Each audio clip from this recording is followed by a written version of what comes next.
You're listening to the planet's memory, where time breathes and the Earth remembers. What if Earth still remembers the first winds that shaped its bones? What if long before the continents took form, before rivers carved their names and light reached through a newborn atmosphere, there was only breath, not ours, but something deeper, older, the first exhalation of stone in the dark folds beneath mountains. Silence is not empty, it holds the memory of pressure, the trace of rising heat, the pause before eruption. Even now, deep beneath our feet, slabs of crust drift in quiet conflict, not angry, but inevitable. The earth is always shifting, always remembering where it came from. We are standing on the breath of ancient collisions, the Himalayas, the Andes, the ranges that cradle us in distant shadows, all born from the slow embrace of tectonic desire. When plates meet, they do not crash. They fold, they kneel, they bury each other in layers of time, until stone becomes sky. Each peak is a library, not of stories told in language, but of pressure and mineral, of strata pressed into shape over eons. Schist, slate, marble. These are not just rock types, they are feelings hardened.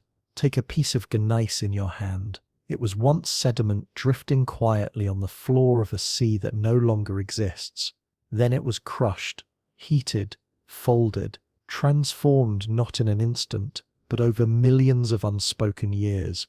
Every mineral grain is aligned like a memory rediscovered, and yet we walk over them without knowing. Beneath our boots, the earth still inhales, deep in the mantle. Convection flows like a silent tide, molten rock rising, cooling, sinking. It's not chaos, it's breath. Subduction zones curl into themselves, dragging seabeds toward the core. The floor of ancient oceans is being slowly erased, but not forgotten. Even as it melts into magma, it leaves traces in chemistry. Oxygen isotopes shifted, noble gases trapped in crystals, stories carried upward into volcanic light. Volcanoes are not angry mouths. They are the Earth's memory surfacing, old crust reborn as fire, dust, and sky. And with every eruption, part of the planet's past becomes part of its atmosphere. We breathe what the mountains once buried. The air around us carries hints of primordial ash. The very carbon we exhale might have been forged in a seabed, swallowed 200 million years ago. We are always breathing someone else's memory. Isn't that a kind of reincarnation? Even the wind, so light, so fleeting, carries sand once cradled beneath glaciers. Dust from long-gone deserts rides thermals into your lungs, carrying the molecular memory of drought, silence, and time. The earliest winds scraped bare rock, sculpting the first whispers into cliffs. Erosion was their language, and the planet listened patiently, still does. We often think of mountains as symbols of permanence, but they move, not quickly, not visibly, but they pulse, rise, shift, crumble. There are ranges older than vertebrates, and there are newborn ridges still wet with volcanic breath. Mountains do not live as we do, but they do live, and in their stillness, they remember what we forget. They remember when the sky had no blue, when oxygen was poison, when the only sound was the sighing of lava meeting water. They remember silence.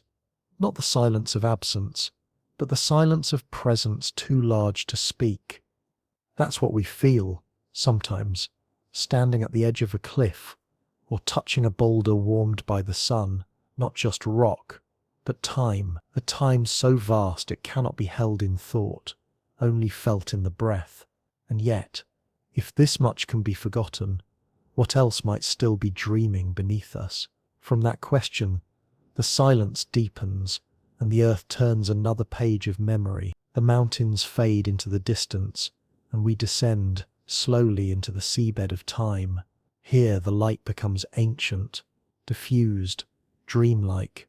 Each particle of dust that drifts through the water once belonged to something living, once breathed, once shimmered, once turned sunlight into motion. In the limestone archives of the earth, Fossils lie like captured breaths, frozen echoes of creatures that once danced beneath forgotten suns. Coral, ammonite, trilobite, their names are the faintest trace of what they once were.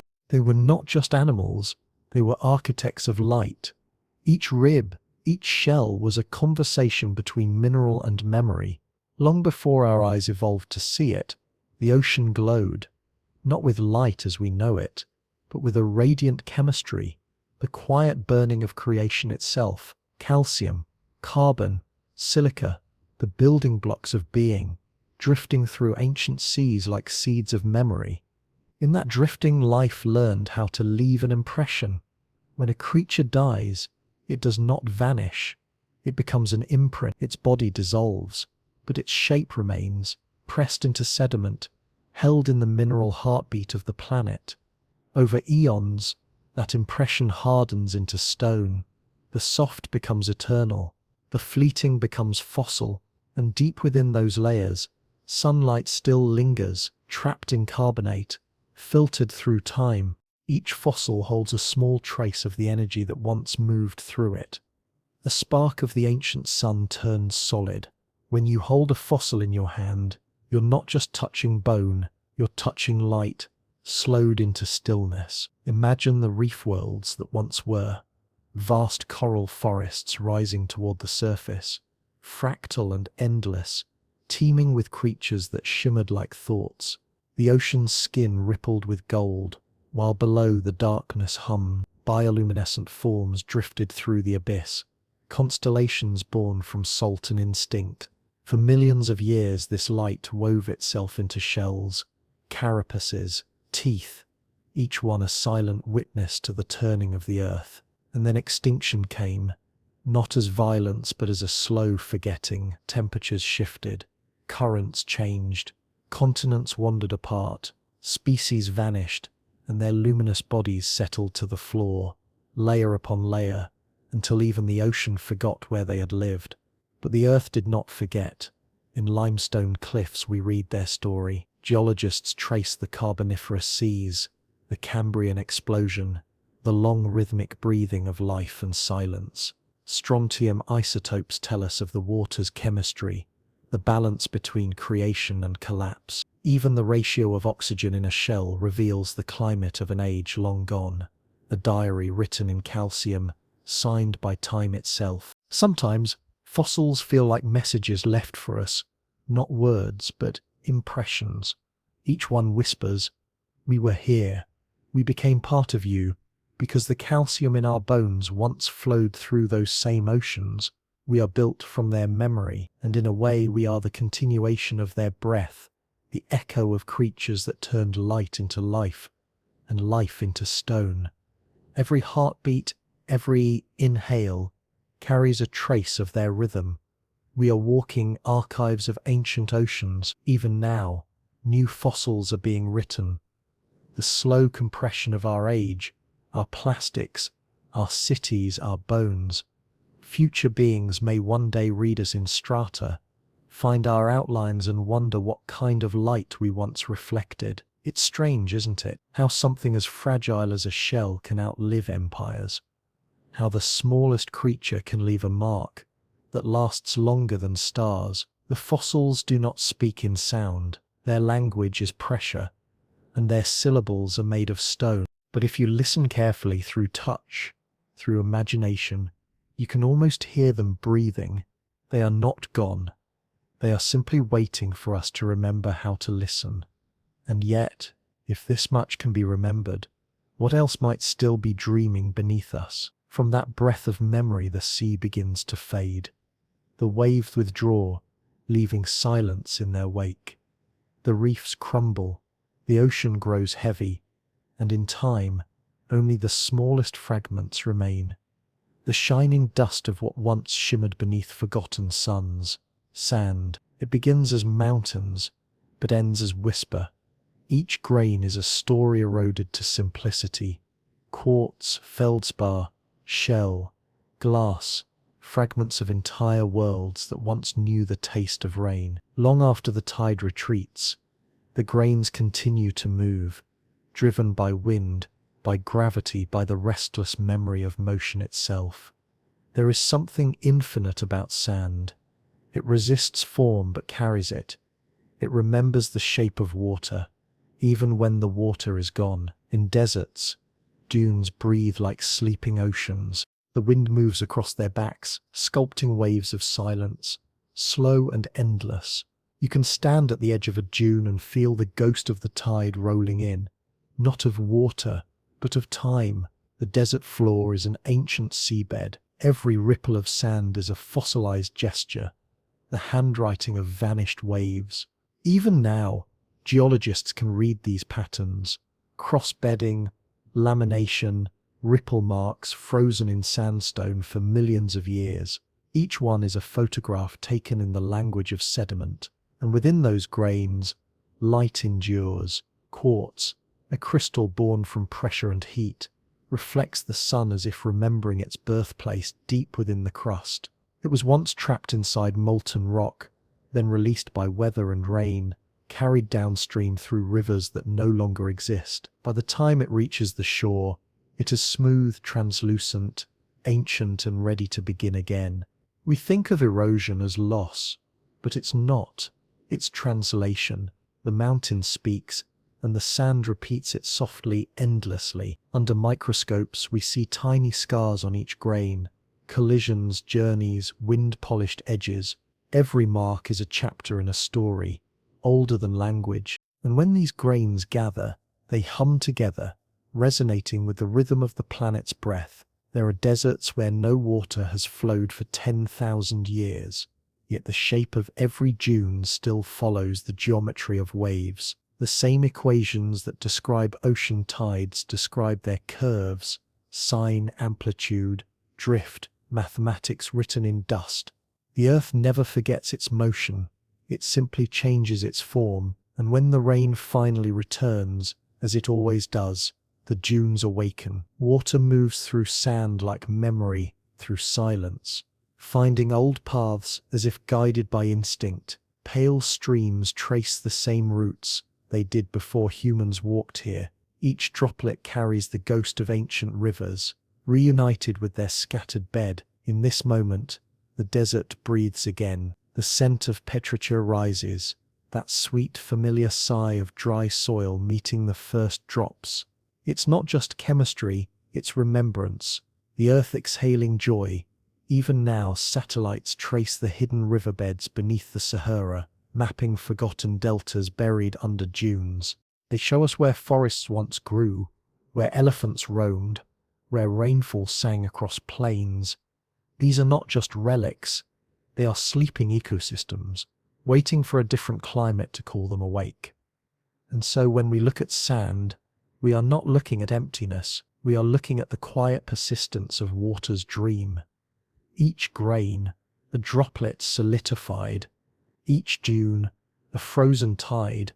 Somewhere beneath the desert, aquifers still hold the last whispers of ancient seas. They flow in darkness, unseen, but patient, as if the earth itself remembers thirst and keeps something aside for later. And when the wind moves again, it carries those stories forward, dust to horizon, horizon to storm, storm to ocean. A single grain might travel the entire planet, lifted from a dry valley and falling again into the heart of the sea. Even dryness, it seems, remembers where it came from. The desert is not a place without water. It is water's memory made visible. It is the shape of absence that still remembers the touch. And yet, if even sand can recall the sea, what else might still be dreaming beneath us? Beneath that silence, something stirs, not quickly, not loudly, but with the patience of worlds, a rhythm, a pulse, a breath so deep and slow that we mistake it for stillness. The crust we walk upon, the streets, the valleys, the ridges and shores, is only a thin skin stretched across something far more alive. Beneath it lies the mantle, slow and molten, like the memory of fire turned inward, and beneath that deeper still, the core, liquid iron, turning around a solid heart, wrapped in spirals, wrapped in time, We often forget that the ground beneath us is moving, not just in tremors or rifts, but in vast, patient migrations. Continents drift like sleepwalkers, silent, purposeful, unaware. The Himalayas rise as India presses into Asia. The Atlantic grows wider every year, its seafloor stretching like a breath held just a little longer. It's the mantle that carries them, that slow convecting sea of rock, heated from below, a river that moves so gradually it becomes invisible to the eye, yet reshapes the entire planet. This is the Earth's bloodstream, flowing not with water, but with warmth, with the memory of creation. At the center of it all is heat, not the fire of destruction, but the fire of continuity, the kind that holds time together, the heat that remains from the planet's birth, still echoing from collisions, from compression, from decay. Uranium, thorium, potassium, radioactive elements deep within the Earth break down, releasing not just particles but warmth, a warmth that lifts mountains, that triggers earthquakes, that births volcanoes from silence, and yet we rarely feel it. The surface cools, we build on it, we plant into it, but only kilometers below, the Earth forgets our existence, not with cruelty, but with scale. It has seen civilizations rise and vanish, forests turn to coal, seas open and close like blinking eyes. To the mantle we are not yet even fossils. Still we try to measure its pulse. Seismographs record the shivers of tectonic plates, each quake a murmur, each tremor a sentence in a language we are still learning to read. Through those waves we glimpse the unseen, how rock behaves under pressure, how continents float, how the liquid core spins. The core, that dense, hidden engine where pressure exceeds imagination. Its outer layer flows like molten metal. Its inner heart is solid iron, suspended within like a bell waiting to ring. And around it, fields are born. The spinning of the core generates the magnetic shield that wraps our planet in protection. It deflects solar winds, shapes auroras, guides migratory birds, and quietly allows life to endure. Without that shield, Earth would be stripped bare. But the core still turns, and with every spiral, it dreams of permanence. Some scientists believe the inner core is rotating differently than the rest of the planet. A slow lag, a separate rhythm, as if it listens to a deeper drumbeat, something primordial, something still remembering the first collapse of dust into planet. We cannot touch it, we will never reach it, but we can feel its echo in magnetism, in heat, in movement. It is strange to think that the most solid thing we stand on is also the most fluid, that the crust is brittle, but the mantle flows, that the deeper we go, the less fixed things become. Time itself bends down there. Rock becomes liquid, form becomes motion, and heat becomes forgetting. Civilizations leave behind stone and metal, but the Earth draws it downward. Subduction zones consume the record. Cities are pulled beneath plates, turned into magma, erased. We are part of the cycle, not above it, beneath our feet. The Earth is always dreaming, in spirals, in heat, in pulses too slow to hear. And though we think of the core as hidden, it is also intimate. Its magnetic breath touches every compass. Its warmth shapes every landscape. It is beneath us, yes, but also within us. The iron in our blood was forged in the heart of stars, and perhaps reawakened here at the center of this world. And so the pulse continues, quiet, patient, endless, and yet, if even the core still dreams in spirals, what else might still be dreaming beneath us? From that invisible rhythm we rise again, back toward the surface, where time begins to solidify and shape becomes memory. Here the crust folds gently into hills, soft silhouettes rolling across the horizon, as if the Earth is exhaling in slow motion. But these hills are not only stone, they are built from bodies. There are places where entire ridgelines were formed by life, ancient reefs, layered bones, endless shells compacted into cliffs. We look at them and see rock. But once they moved. Calcium flowed through cells, through spines, through the cartilage of creatures long lost to deep seas. When they died, they didn't disappear. Their forms drifted downward, fell like slow snow, and blanketed the seafloor in quiet white, layer after layer, pressure after pressure, until breath became limestone, until structure became structure again, and the ocean floor, thick with skeletons, began its long transformation into land. Now we call them hills, we climb them, we graze our animals across their backs, we build homes upon their flanks. But we are living on the memory of movement, we are living on the architecture of death. There are cliffs in England, where you can see it plainly, chalk-white walls, rising above the sea, brittle with the weight of billions, each flake a colcolith, microscopic plankton with armored plates. Alone, invisible, together they became monuments. They were light-fed beings, floating near the sunlit surface of ancient seas. And now they form the coastline. We walk below them, drive beside them, photograph them, but rarely do we recognize the intimacy. We are surrounded by ancestral bone. Limestone is the great recycler. It gathers not just shells and coral, but time. Within it you'll find ammonites coiled like fingerprints, brachiopods clinging to long-gone seabeds, and sometimes the vertebrae of creatures that once ruled the depth. And still that same calcium is in us, in our teeth, our ribs, our heartbeat's rhythm. We are not separate from these ridges. We are their continuation.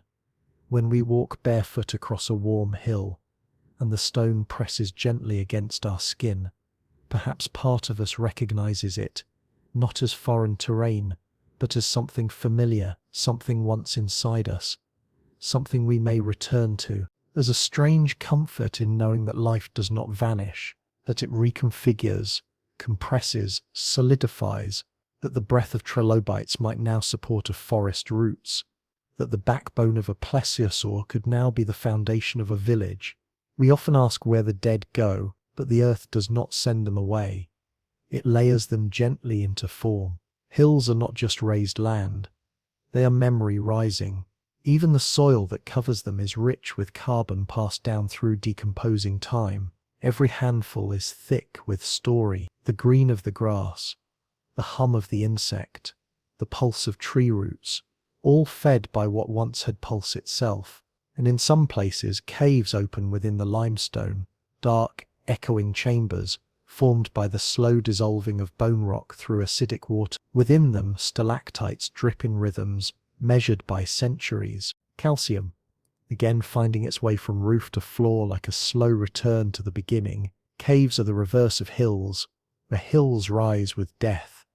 Caves descend with dissolution. Together they form a cycle: birth, decay, form, erosion, breath, silence. Geologists read the layers like poetry. They see the shifts in fossil density, in mineral transition, in the subtle ways that chemistry whispers across millennia. But we don't need to be scientists to feel it. We just need to be quiet, to walk a ridgeline at dusk, to feel the warmth of stone against our spine, to lie down and let the hum of the hillside rise into us. Because it's all still here. The breath, the movement, the buzz. We are not separate from the hills. We are made of them. And someday we may return to them. And yet, if even these bones have become the earth's shape, what else might still be dreaming beneath us? From that long breath of stone a change comes, not with thunder, but with mist. A drop, then another. The sky begins to remember its weight, long before forests, before rivers, before any creature turned its face upward. There was only warmth, and then cooling. The crust hardened, the clouds thickened, and the air, once too hot to carry anything, learned how to hold a secret. The first rain did not fall gently. It struck hot stone with a hiss. Steam rose in clouds, cloaking the earth in breath. A planet sweating through its transformation. We imagine early Earth as violent, churning, flame-fed, but between those moments of chaos came pause, and in that pause, condensation. Skies wept into oceans not yet born. Raindrops gathered minerals as they fell, etching patterns into raw volcanic skin, turning ash to clay, and clay to memory. Even now, clay carries the faint rhythm of falling water, layered finely, smoothed by time. It holds the first traces of touch, a softness learned through erosion. Paleosols, ancient soils reveal bands of oxidized iron, signs that water once ran through them, changing everything it met. They tell us of the early atmosphere, of chemistry in motion, of a world beginning to learn its shape through rainfall. Petra, that word for the scent after rain, is more than aroma. It's recognition, a cellular response to reunion. It comes from oils released by plants, yes, but also from the earth itself. Geosmin, born by actinobacteria living in soil, responding to moisture like memory. We smell it, and something ancient stirs. Not a specific moment, but a deep, ancestral calm. Perhaps because rain is not just water, it is return. It gathers from oceans, drifts in vapor, cools, condenses, and falls again. An endless cycle, not just movement, but remembering. Rocks shaped by rain take on a certain softness. Sandstone curves, limestone caves, even granite, given enough time, will wear smooth beneath persistent drizzle. But it's not only erosion, it's communion. Rain allows stone to respond. It carries dissolved ions into cracks, encouraging crystals to grow, to dissolve, to migrate. Stalactites form in the hush of dripping water, each drop adding one more thin ring of calcium, one more mark of time. We find these growths in caves that have never seen sunlight, and yet each one is a calendar of rainfall, a ledger kept drop by drop across thousands of years. Sometimes inside those mineral straws, tiny air bubbles are trapped, samples of ancient atmosphere sealed within. From them we learn how oxygen rose, how carbon waxed and waned, how life exhaled into the sky. Rain shapes not just stone, but history. It allowed rivers to form, which carved valleys, which invited life to gather, which invited memory to stay. It eroded hills, but nourished roots. It washed away tracks, but laid sediment that preserved footprints.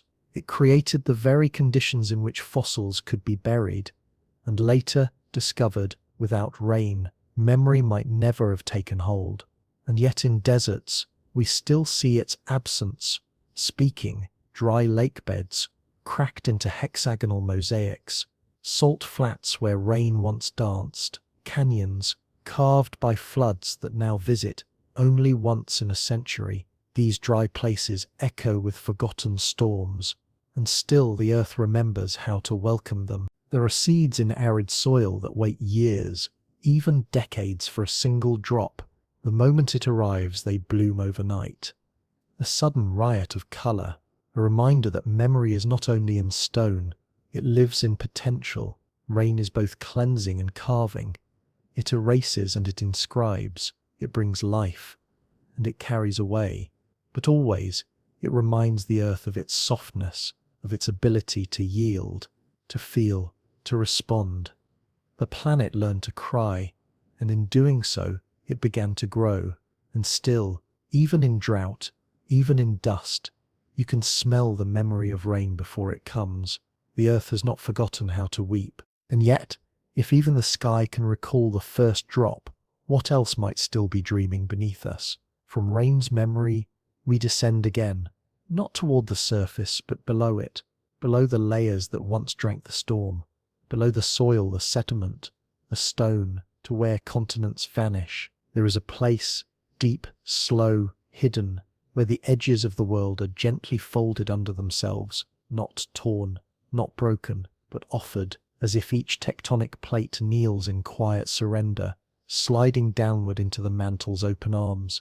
This is subduction, where earth consumes its own skin to the surface. It looks like a meeting point, two continents pressing against one another, giving birth to mountains, shaking the ground in slow tremors, but deeper. It is more sacred, a kind of descent, a return to the furnace where form dissolves. Here, old crust does not die. It transforms. Subducted slabs bend downward, kilometers thick, sliding into shadow, into temperatures beyond flame, into pressures that do not crush but reshape. Geophysicists map these places through echoes, seismic waves moving through the Earth's body, revealing folds and slabs and boundaries no eye will ever see. They speak of high-pressure minerals, of eclogite and blue schist, rocks that only exist where the Earth has knelt, mountains turned inward, oceans buried beneath continents, landscapes reversed as if the world is trying to read itself from the inside out. We call them subduction zones, but that word barely holds their reverence, because what is really happening down there is not destruction, it is cathedral building, cathedrals made not of stone blocks but of slabs bending into curves miles wide. Arches of pressure, altars of melting peridot. The hymns sung here are not in voice but in compression. Every crack, every quake, every folding fault line, a resonance of memory under strain. The earth does not scream when it moves. It prays. We found remnants of oceanic crust more than 100 kilometers beneath mountain belts. Stripes of basalt once touched by waves, now frozen in silence beneath granite peaks. There are places where entire coral reefs, rich with the echoes of life, have been dragged beneath continents, crushed, melted and reborn as marble, polished and white. They are lifted again by mountain-building forces, revealed centuries later in cliffs and quarries. The sacred becomes visible again, but upside down, and perhaps that's the secret. Not all memory rises, some of it sinks, some of it must be buried to be transformed. Geologists trace these stories through trace elements, through garnet crystals that could only form under unbearable pressure, through zircon grains that carry uranium like time bombs, telling us how long the silence has lasted. And in every fault line we hear a question. What did this place used to be? What was lost to make something new? Was there a forest here before the land dove into the dark? Did rivers once run across this stone before it was swallowed by gravity's vow? And beneath all this, does the earth remember the shape of the vanished? In the Andes, in the Himalayas, in the deep trenches off Japan and Alaska, we see the signs, the angles, the heat flow, the rocks pulled from shadow. Every place that rises has buried something to do so. We build our cities atop the edges of these zones. We drink water that has been filtered through faulted stone. We feel the rumble when two plates meet again, but we rarely acknowledge what lies beneath. An architecture of surrender, a vast, slow genuflection. Maybe that's what the mountains are bowing toward. Not the sky, but the memory of all they've consumed, all they once were, all they've left behind in the dark. The earth holds these cathedrals, not in reverence, but in necessity. To become, something must descend. To rise, something must fold. And beneath every ridge, beneath every trembling city, there is a buried landscape still echoing its final shape. We cannot hear its prayers, but we can feel their rhythm in the shaking ground, in the mineral trail of rebirth, in the breath of molten stone. And yet, if even the buried can still echo, what else might still be dreaming beneath us? From the silence of subduction, we rise not through rock, but through particles, into the smallest traces of what the earth has chosen to remember. Atoms do not think, they do not speak, and yet they never forget. Each one carries a signature, not in shape or color, but in mass, in behavior, in the slow, steady rhythm of decay. Isotopes are not the atoms we expect. They are versions of elements with extra weight, carrying neutrons like hidden thoughts. Some are stable, others are not, and in their instability, they reveal time, a speck of zircon found in ancient crust, may hold uranium within it. That uranium will decay, predictably, quietly, into lead over billions of years. We measure what remains, not to see what was lost, but to hear what was once true. In this way, the Earth keeps a diary, etched not in words or stone, but in ratios: carbon-12 to carbon-13, oxygen-16 to oxygen-18, clues in the balance, messages in the difference. Volcanoes exhale more than ash. They breathe out isotopes of sulfur and helium, chemical signatures of the mantle's memory. By collecting these whispers, scientists trace the breath of the deep Earth. Some isotopes are like timestamps, marking events we can never see. Others are thermometers, preserving the warmth of ancient climates, locked inside fossils, ice and stone. In the Greenland ice cores, oxygen isotopes shift with the weather of ages: cold spells, warming pulses, extinctions and rebirths. The air from 10,000 years ago still lingers in bubbles, and the ratios tell us how the Earth was breathing then. In bones, carbon isotopes reveal what a creature ate. In shells, strontium tells us where the water once flowed. In meteorites, xenon and krypton whisper of other stars. Even extinction has a signature. At the boundary between the Cretaceous and the Paleogene there lies a thin layer of clay rich in iridium, an element rare on Earth, but common in asteroids. This is how we know that something fell from the sky, that it hit with fire, that it changed everything. The Earth did not write it in a book. It recorded it in atoms, and we, centuries later, with microscopes and mass spectrometers, have begun to read it, to follow these ratios like threads across time, to listen to the unspoken. It is not imagination. It is evidence. It is science doing what dreams do, pulling meaning from fragments, from silence, from the weight of the invisible. Some isotopes decay so slowly they allow us to peer into the first chapters of the planet. Others disappear quickly, marking brief events with sharp vanishing ink. Together they write a layered story of atmosphere changing, of oceans rising and falling, of fire giving way to green and green returning to dust. But perhaps the most haunting thing about isotopes is that they are always moving. Even now in the stone beneath your feet, uranium is becoming lead. Potassium is becoming argon. Time is not passing. It is transforming. This diary was never meant to be read by us. It was written by chance, by pressure, by atomic persistence. And yet we found it. We learned its code. And when we read it, we don't just learn about the Earth. We learn about ourselves, about the breath we share with volcanoes, the calcium in our bones once drifting in Cambrian seas, the carbon in our lungs shaped by ancestral trees. We too are isotopic stories. Every cell within us carries choices made by stars. We are ratios walking, decay in motion, chronology with a heartbeat. And still the Earth writes, layer upon layer, signal upon silence, waiting for someone to listen. Maybe we were not the intended readers, but we arrived just the same. And yet, if even atoms can carry memory through fire and time, what else might still be dreaming beneath us? From the mineral hush of isotopes, we move upward toward the forest. Not the forests we know, but the ones long buried, long vanished.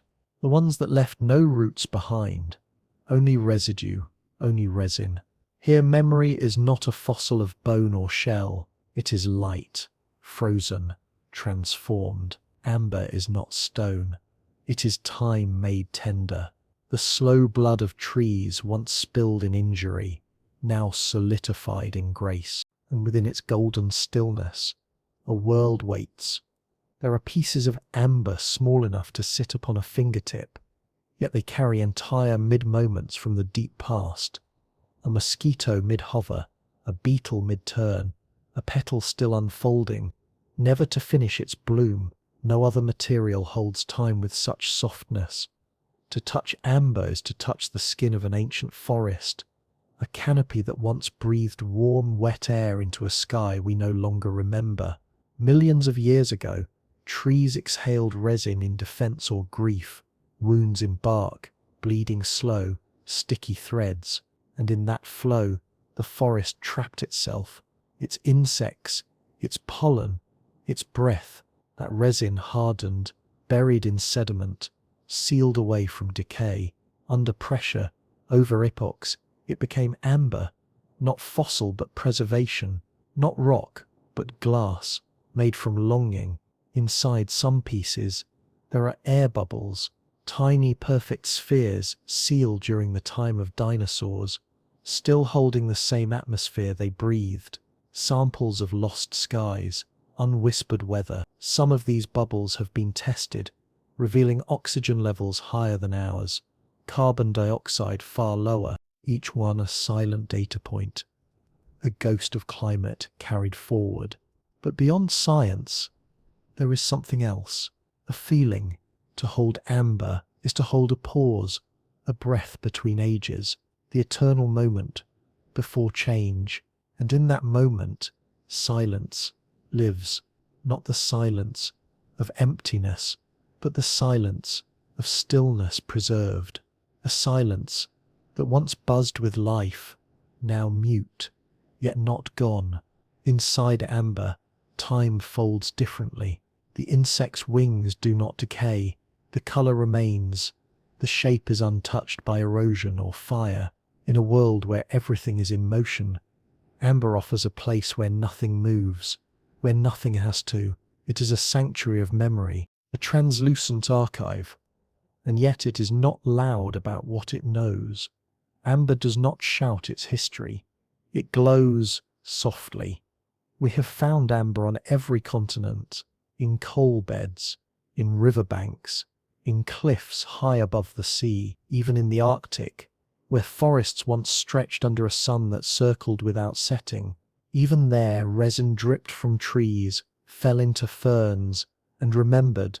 Some pieces are clear enough to read through, others are cloudy, opaque, like dreams half-formed, but all of them are thresholds, portals into silence, into the moment life slowed and waited to be noticed.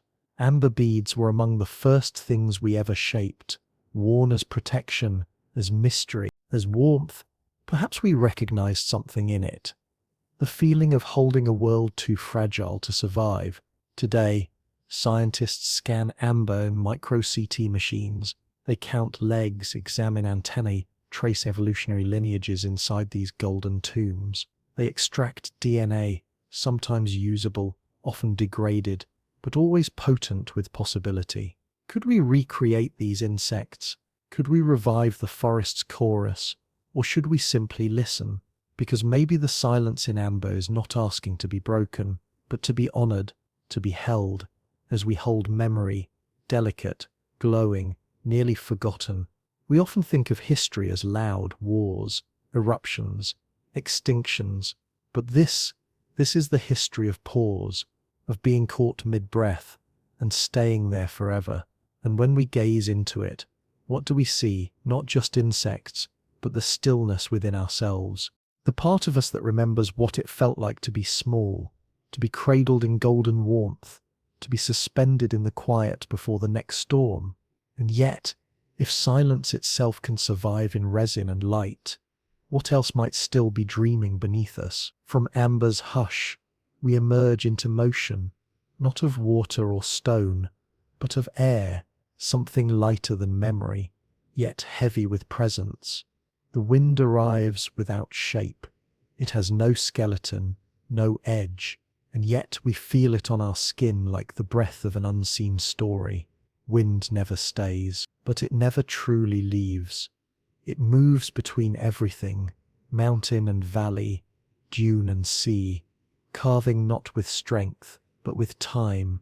Over centuries it polishes cliffs into curves, hollows arches from solid stone, draws lines in sand as if sketching across the earth's surface. We walk among its sculptures, we build near its work, but often we forget to recognize the artist. Wind is not merely movement, It is memory in motion. In the desert, it dances across the dunes, shifting grains of sand like syllables, rewriting the same sentence every night. Each dune is a ripple in time, a frozen wave that moves when no one watches. Barchan dunes, crescent-shaped, crawl across plains like slow creatures, shaped by steady winds, traveling inch by inch over decades. Safe dunes align themselves with the prevailing breath of the sky. Yardangs, sculpted ridges, emerge where the wind sharpens stone like bone. Even the softest gust leaves its trace.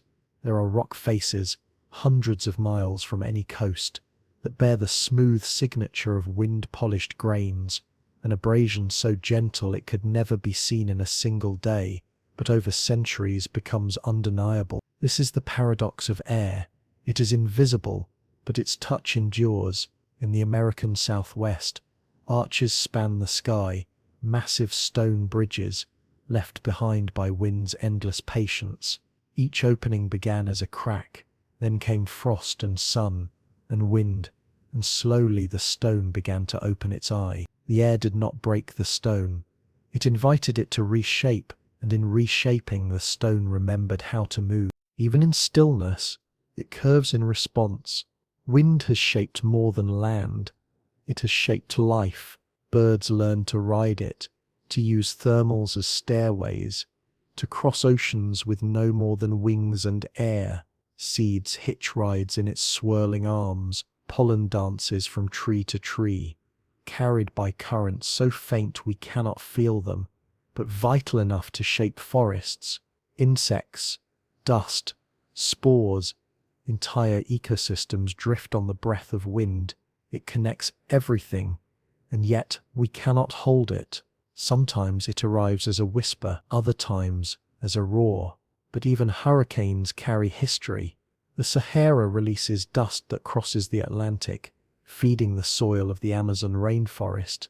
Two ecosystems bound by wind, and with that dust comes spores, bacteria, even viruses, tiny seeds of ancient worlds, moving between continents like quiet emissaries.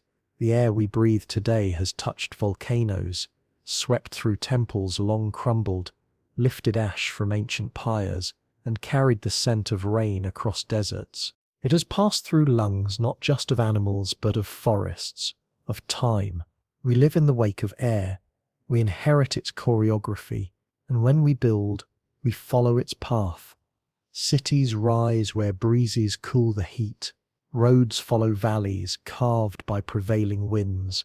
Even our stories speak of it. The winds of change, the breath of the divine, the last gasp. But wind is not ending. It is always becoming, and as we stand in it, face turned to breeze, we are not facing the present, we are facing the movement of all that came before. Perhaps that's why certain gusts feel familiar, as if they've passed through us once already, as if they are returning. The wind carries more than dust. It carries time, and in the way it moves across your skin, you might feel the same touch that once polished stone, once guided a leaf to fall just so, once whispered across a plain where nothing now grows. It is not a message, it is the act of remembering, and yet, if even air can carry the memory of stone, what else might still be dreaming beneath us? From the breath of wind, we arrive at stillness again. Not the stillness of peace, but the sudden hush that follows fire, a silence made of ash. There are places where entire cities were wrapped in smoke and buried, not over centuries but in a single, held breath, where fire once rained from the sky, and life paused mid-step, preserved not in tribute but in interruption. Pompeii is a name we know, a city caught in the gaze of Vesuvius, its people stopped in morning routines, their arms still reaching, their meals unfinished. But Pompeii is not alone. Across the world, the earth holds other cities in its shadow, ruins beneath glassy volcanic flows, beneath the hardened sigh of a pyroclastic wave. In these places, ash did what no builder could. It preserved the ordinary. Footprints in dust, the dog's curled form, the delicate imprint of a child's blanket, things too gentle to survive, and yet they did, because fire, in its final gesture, became silence. Volcanic ash is fine, as soft as flour, as light as breath, and yet when it falls, it seals the world in stillness. It cools and compacts, it chokes oxygen from flame, it presses moments into mineral form. We find entire neighborhoods beneath it, walls intact, frescoes vivid, pans still hanging above stoves, not ruins, but lives paused mid-sentence. There is something reverent about how the earth holds these scenes, as if it wasn't destruction but collection, not erasure, but memory. Sometimes, centuries later, a shovel strikes stone, a wall is uncovered, a doorway reappears, and through the layers of hardened ash, the past exhales. In Akrotiri, on the island of Santorini, an entire Minoan city rests beneath pumice, its streets quiet, its stairways uncrumbled. There are no bodies there, only silence, as if the people heard the mountain breathing and left in time. But the city remained, folded in ash, waiting. Even older, in Central America, there are Maya homes sealed beneath eruptions from Ilopango and Loma Caldera, preserved with tools still in hand, crops still in storage. Time does not erase, it buries, and sometimes it forgets to forget. Ash, like amber, is a form of memory that does not move. It does not dissolve. It does not erode quickly. It is a blanket light, but final. Beneath it, wood can survive, parchment can rest unburned, even flavors, traces of grain, honey, fruit can be found, chemical ghosts of a vanished taste. What's left is not a ruin, but a question. Who were they? What did they dream of that night? Did they know the ground was remembering them as it swallowed their world in smoke? Volcanoes do not rage. They release. They relieve the pressure of plates grinding in silence for eons, but when they do, they rewrite the landscape. And sometimes they choose to remember. Geologists read the ash like a novel, each layer a chapter of eruption. They find shards of glass called tephra, each telling where the wind blew, what the magma carried, how fast it cooled. Volcanic deposits are records, not just of fire, but of life stopped near it.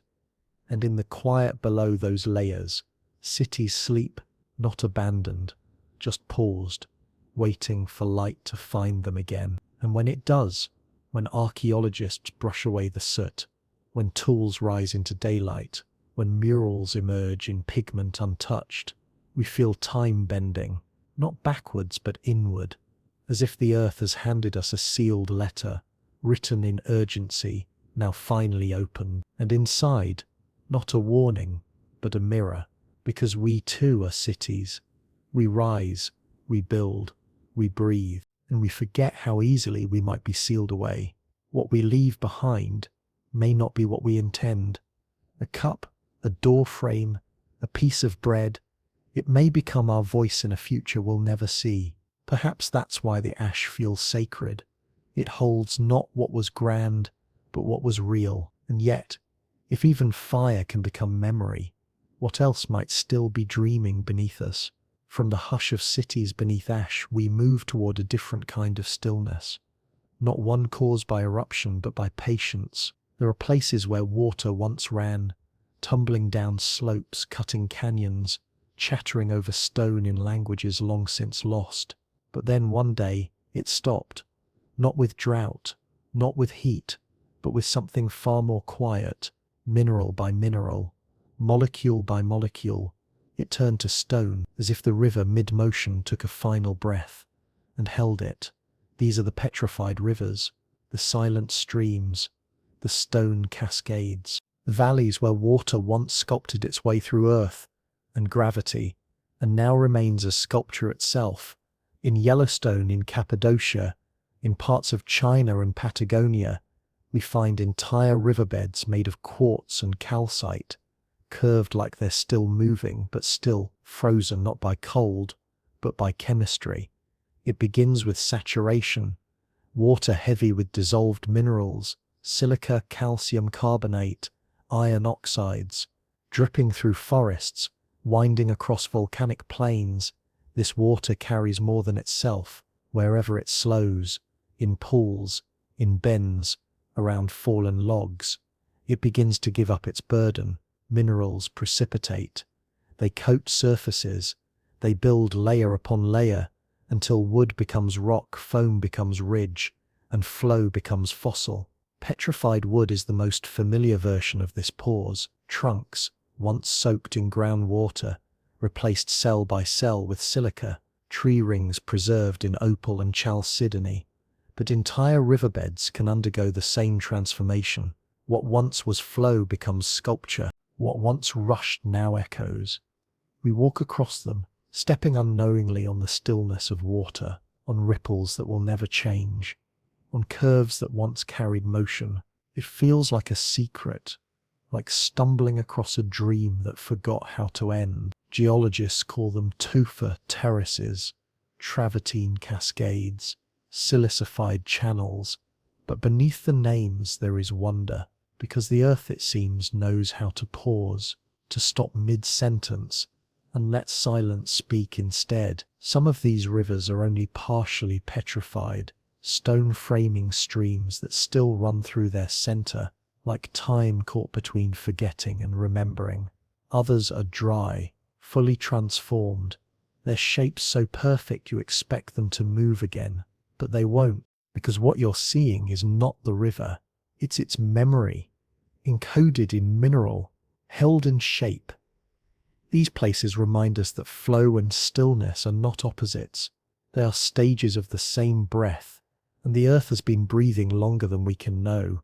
We mark time in days, in years, in lives, but the planet remembers in pauses, in the slow conversion of motion to monument.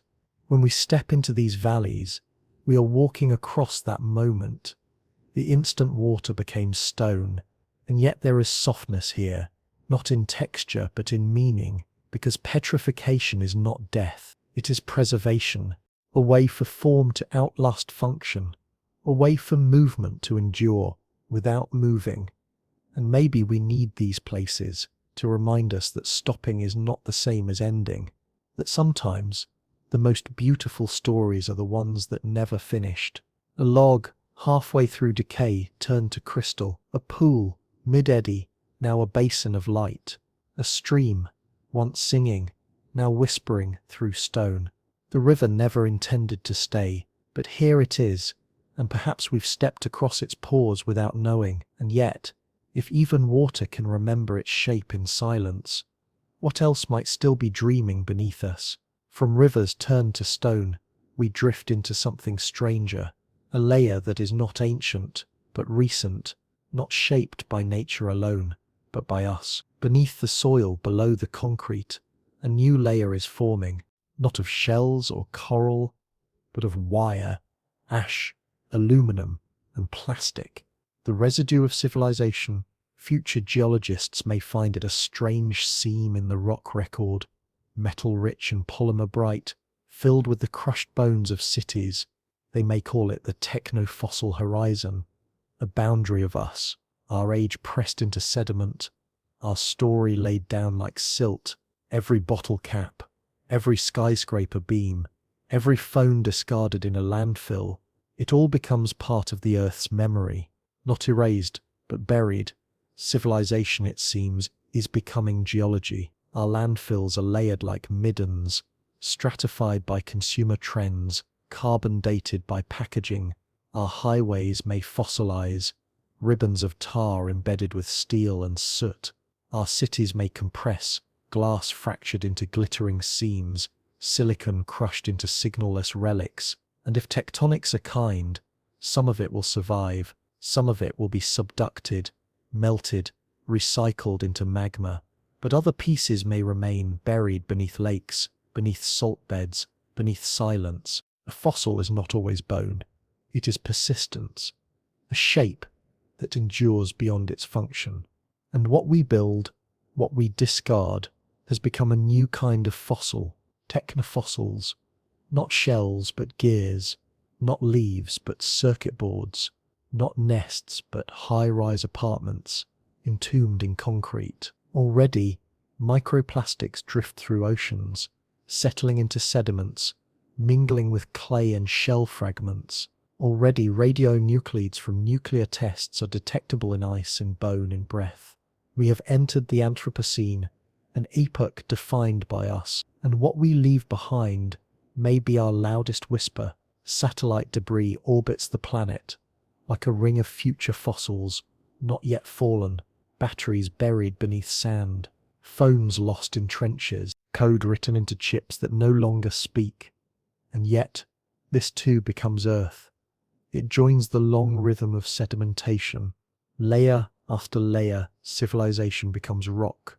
Will it be beautiful? Perhaps. Copper-green glints in coal beds, rainbow slivers of melted plastic caught in sandstone, rare earth metals gathered in unexpected veins, the accidental jewels of our time. To a future intelligence machine, human or other, our layer may appear like an anomaly of intention, not random, but patterned, like a message or a symptom. They may find our neon sealed in ice, our circuitry embedded in limestone, our songs etched in grooves no longer played, and they may wonder what kind of creatures we were to build so much and bury it so quickly. But perhaps they will also hear us, not in language, but in residue, in material memory. A single USB drive fused into rock, a fossil of music, of laughter, of data, once beloved. We are layering the earth with ourselves, with our hunger, with our light, but also with our awe, with our desire to be remembered. And maybe the stones will whisper of us one day, of Wi-Fi once crackling through towers, of cities that shimmered at night, of oceans that glowed with floating screens. Perhaps the rocks will speak of us not with sorrow, but with curiosity, as one more chapter, one more attempt, one more pattern in the breath of time. Because even as we change the earth changes us. We are not outside of geology. We are part of it. We are one more layer, pressed between the rivers that turn to stone and the forests that once wept amber. A bright, flickering moment, now settling into silence. And yet, if even our cities become strata, what else might still be dreaming beneath us? From the glittering horizon of technofossils we drift upward into the cold, slow breath of ice, not the kind that melts in your hand, but the kind that remembers beneath the weight of glaciers. Time is not erased. It is compressed, preserved. Ice is a quiet archivist.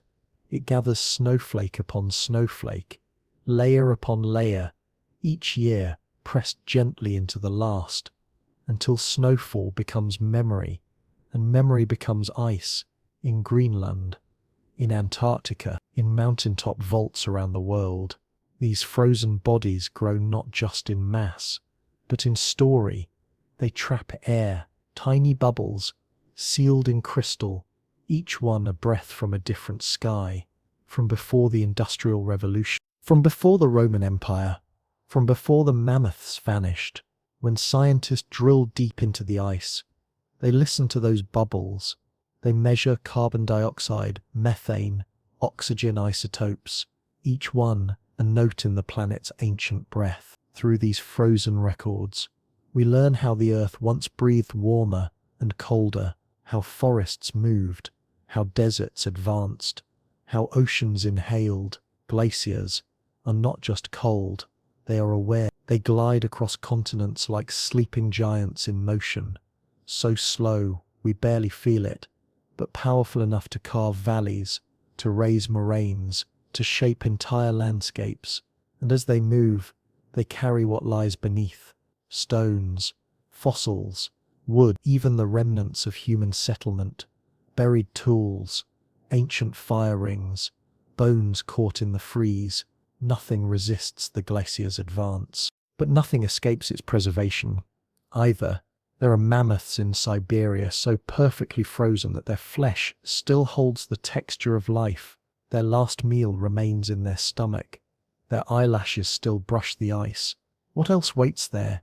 under meters of frost and silence, the glacier does not reveal its secrets quickly. It keeps them in the quiet of darkness, in the pressure of patience, but sometimes it begins to thaw, and when it does, things long forgotten rise again. Pollen, insects, seeds, ancient viruses locked in permafrost for tens of thousands of years. When the earth warms, the past is not erased. It is reintroduced, and maybe, just maybe, that's what thaw really is. The planet, stirring in its long sleep, beginning to remember, ice, once a curtain drawn across time, now begins to lift. We mourn the melting, and we should. Glaciers are vanishing. Their edges retreat faster than ever. Mountains that once wore crowns now weep in seasonal floods. But within that melt, there is also story. New discoveries surface. Woodlands pressed flat beneath ice sheets. Trapped birds. Fragments of worlds we thought we had lost. Each drop contains history. Each glacial lake that forms carries with it the ghost of an age. In meltwater, you can trace the isotopes of snow that fell long before the first word was written, and still the glacier moves. Not backward, not forward, but downward, into time.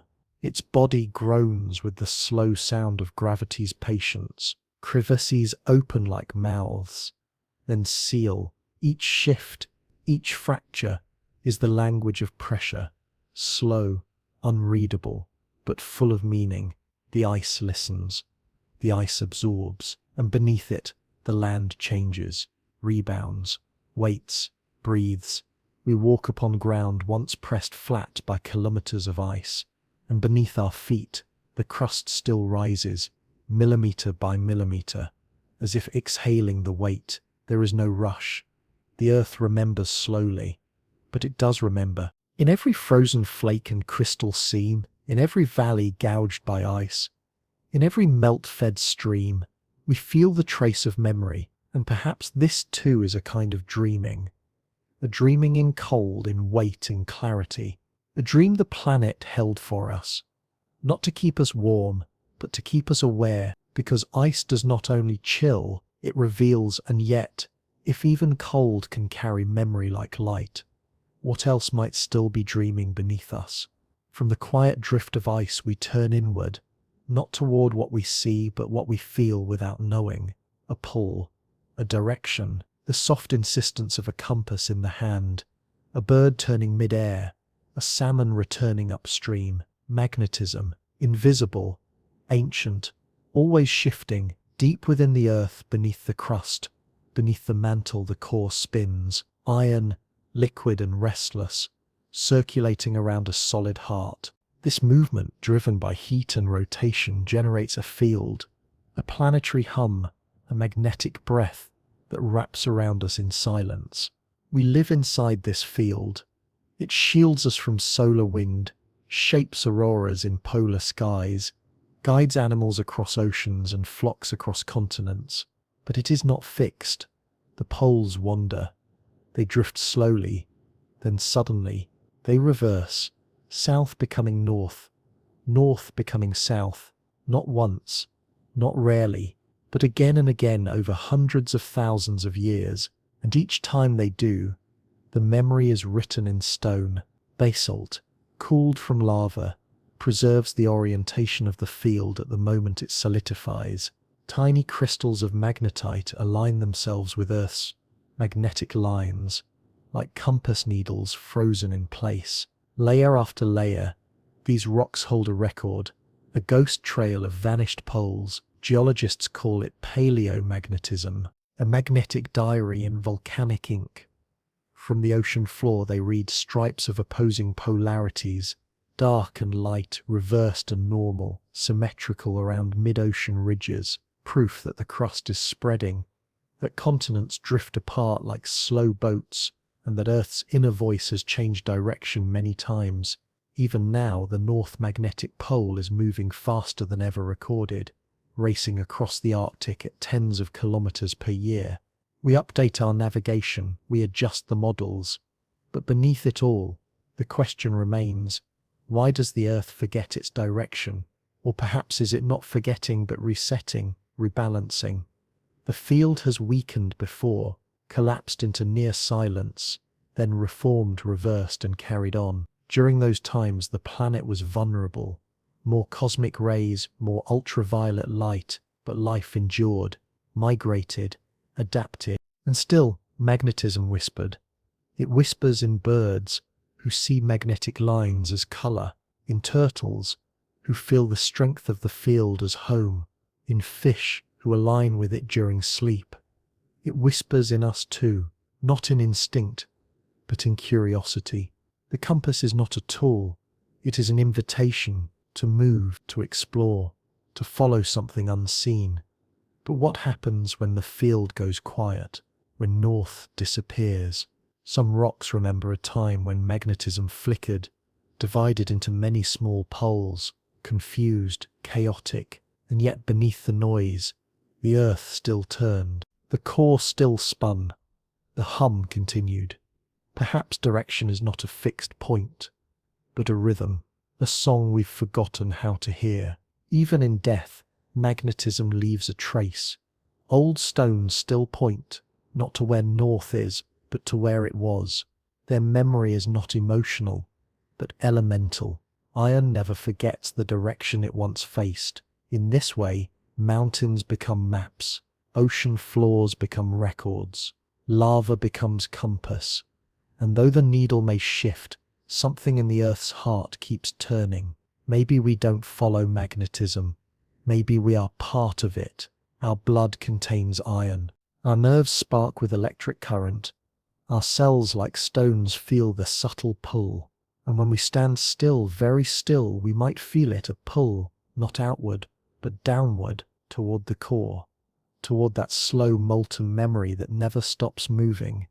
It is not loud, it does not ask to be seen, but it hums, and perhaps it always has. And yet, if even dead magnetism still whispers through stone, what else might still be dreaming beneath us? From the quiet turning of the earth's invisible compass, we arrive at something once alive, rooted, breathing, reaching for light, a forest, but not one made of wood. Here the trunks are heavy, cold. Still, stone trees rise from the ground like the echoes of memory hardened by time. Their bark is quartz. Their rings shimmer with agate and chalcedony. These are the petrified forests turned to crystal, not burned, not broken, but preserved cell by cell, root by root, breath by breath. Once these trees swayed in wind. They hummed with insects. They drank from rain-fed streams. They opened their leaves to sky. Now they hum with silence, a geologic stillness that vibrates low and slow like the fading chord of a song that never ended. It begins with the fall. A tree dies. Its trunk sinks into floodplain or ashbed, buried quickly, before fungi, before flame, before time can erase it. Water, rich with dissolved minerals, seeps into its cells, and there, in the shelter of silence, wood becomes stone. The original material decays, but is replaced, molecule for molecule, with quartz, calcite, iron. Color creeps in, red from hematite, green from copper, black from carbon. Each tree becomes a mosaic, a memory assembled in crystal, and the forest, once alive with rustling, now waits frozen not in fear, but in reverence. Petrified forests are found in the quiet corners of the world: Arizona, Patagonia, Lesvos, Madagascar, Egypt. In each place they rise like reminders, not of death but of continuity, because though the soil forgets, the trunks remember. Rings are still visible. Some show scars from fire, others from insects, some from seasons that came too soon or too late. They record drought, they record flood, they record wind. And all of it still stands in stone too heavy to lift. When we walk among them, we are not walking through ruins, we are walking through a dream the earth chose to keep. Some trunks lie horizontal, scattered like fallen columns, others remain upright, as if waiting for leaves to return, and around them, new life grows. Moss, lichen, grasses, soft with dew. The forest has not ended. It has changed keys. Now it sings in mineral tone. Geologists study these trees, not only for their beauty, but for their memory. Inside their rings, they find isotopes of ancient atmospheres, ratios of carbon, oxygen, hydrogen, the breath of climates long faded. Even cell structures are preserved.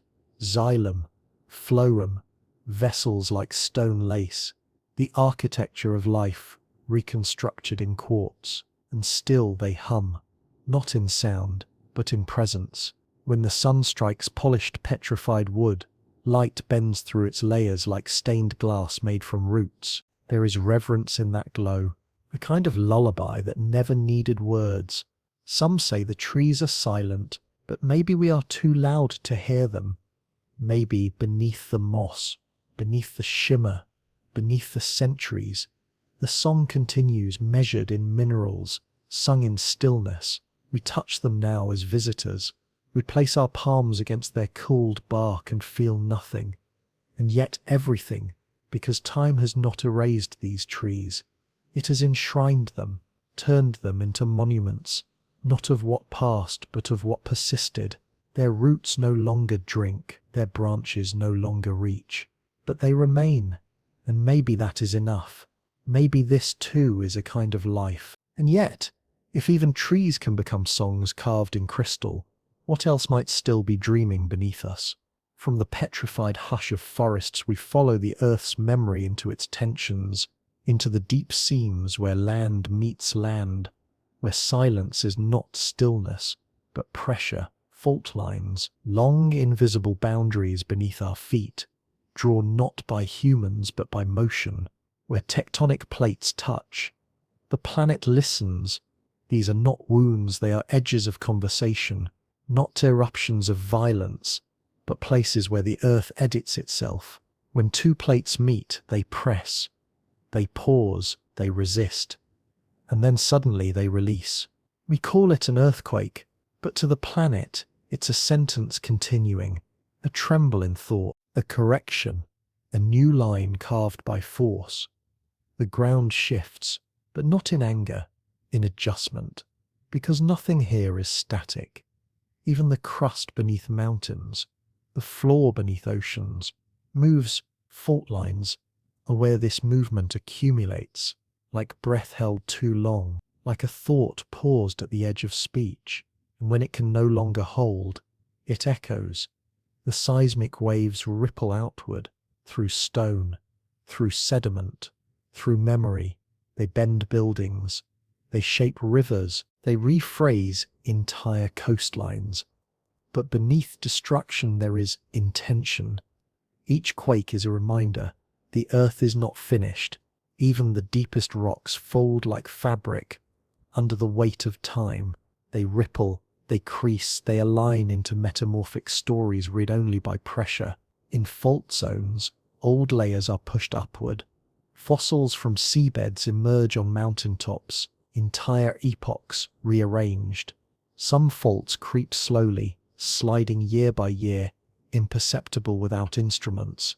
Others lock, waiting for decades, centuries, before letting go. The San Andreas, the Alpine Fault, the Anatolian, names whispered between scientists like spells, because these places hold tension not just physically, but historically. Cities rise atop them, roads cross them, people sleep above them, and beneath those lives, the earth breathes differently. We feel it in the aftershocks, in the unsettled silence after the ground repositions itself. But even then, the story continues. Geologists read the offset layers. Sand turned sideways, bedrock sheared, rivers diverted. They date the breaks with charcoal and isotopes. They trace the echo. They map the conversation.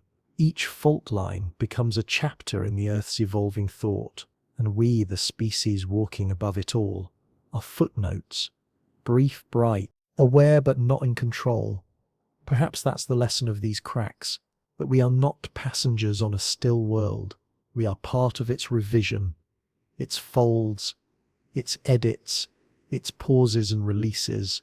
When we rebuild after earthquakes, we build into the conversation, not against it, because the earth is not done, not with us, not with itself. And fault lines do not forget. They hold the memory of every release, every correction, every moment of sudden clarity. Even in silence, they remember what is possible. And perhaps that is why, standing above one, you can sometimes feel the air hum, a tension beneath the trees, a breath beneath the asphalt, the sense that something is listening, waiting, not with menace, but with memory. Because this isn't the end of the sentence, it's the comma, the semicolon, the quiet turn of thought before it continues.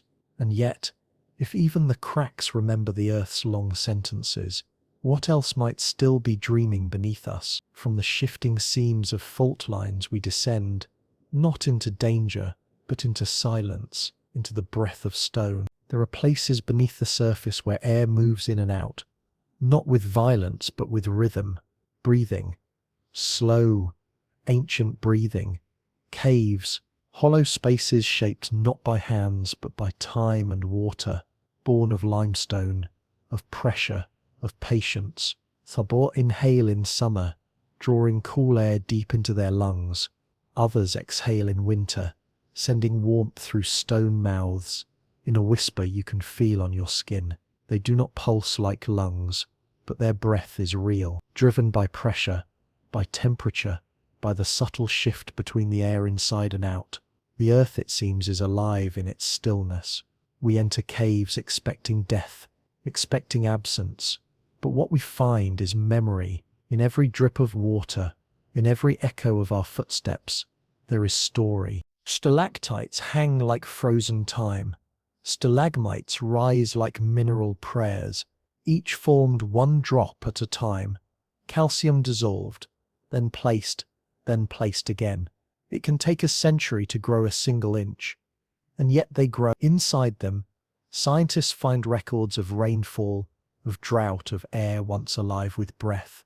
These spilloves, as they're called, are diaries, slow, patient diaries written in stone and water. Some contain bubbles of atmosphere from 1,000 years ago. Some glow faintly under ultraviolet light, their minerals fluorescing like distant memories. And the darkness here, it is not empty. It is full of life that never needed sunlight, microbes that feed on rock, blind fish that navigate by pressure, bats that hang in silence, and insects whose entire world is carved in blackness. Even humans once dwelled in caves, not as escape but as hope. They lit fires on stone floors, they painted stories on the walls, they left handprints like signatures in silence. What made them choose these places? Perhaps it was warmth, or shelter, or perhaps deep down they felt the breath, felt the earth, moving air in and out, as if alive, as if listening. To enter a cave is to enter the planet's memory. The walls are not smooth, they are rippled with time. Every layer tells of water, of collapse, of formation. We walk through them with headlamps, but the cave itself does not need light. It has been remembering in the dark long before we arrived, and it will continue. Long after, in some caves you hear nothing. No drop, no wind, no voice, just the sound of your own breath, becoming part of the cavern's rhythm. And in that moment, you become small, not diminished, but returned to a place before forgetting, because in the deepest part of the earth, where sunlight never reached, life still began, microbial, chemical, molecular, and maybe beneath all we build, it is still beginning, still listening, still waiting, because caves are not tombs, they are wombs, cradles of stone where the earth remembers softly, and when you leave one, when you return to the surface, eyes blinking against the light, you carry something with you, a quiet, a pause, a rhythm that does not match the world above, and maybe for a while, you breathe differently, slower, deeper, like the cave, like the earth.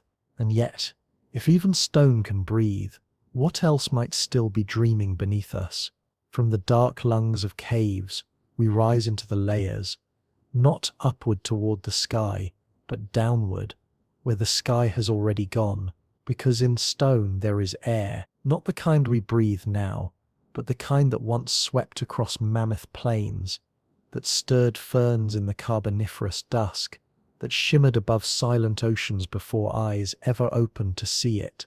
The sky is not always above us. Sometimes it is buried, pressed between layers of mud, sealed in shale, captured in crystal. Every gust of wind that lifted dust, every fire that painted soot across a storm, every bloom that released pollen into the air, all of it layered down. Sediment doesn't just bury, it archives, and in those layers, the sky was caught, held gently by gravity's slow embrace.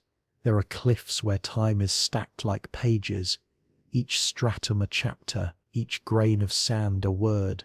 Geologists read them with care. They look for subtle traces, charcoal flecks from ancient wildfires, volcanic ash from distant eruptions, microscopic spores that once floated on wind.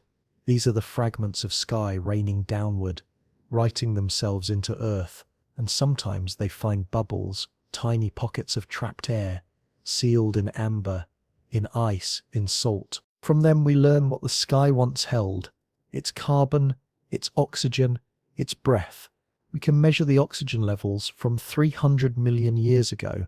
We can track when carbon spiked, when methane surged, when sulfur filled the clouds. Mass extinctions leave their mark in these layers, sudden black bands rich with iridium or soot, signatures of impacts, of collapse.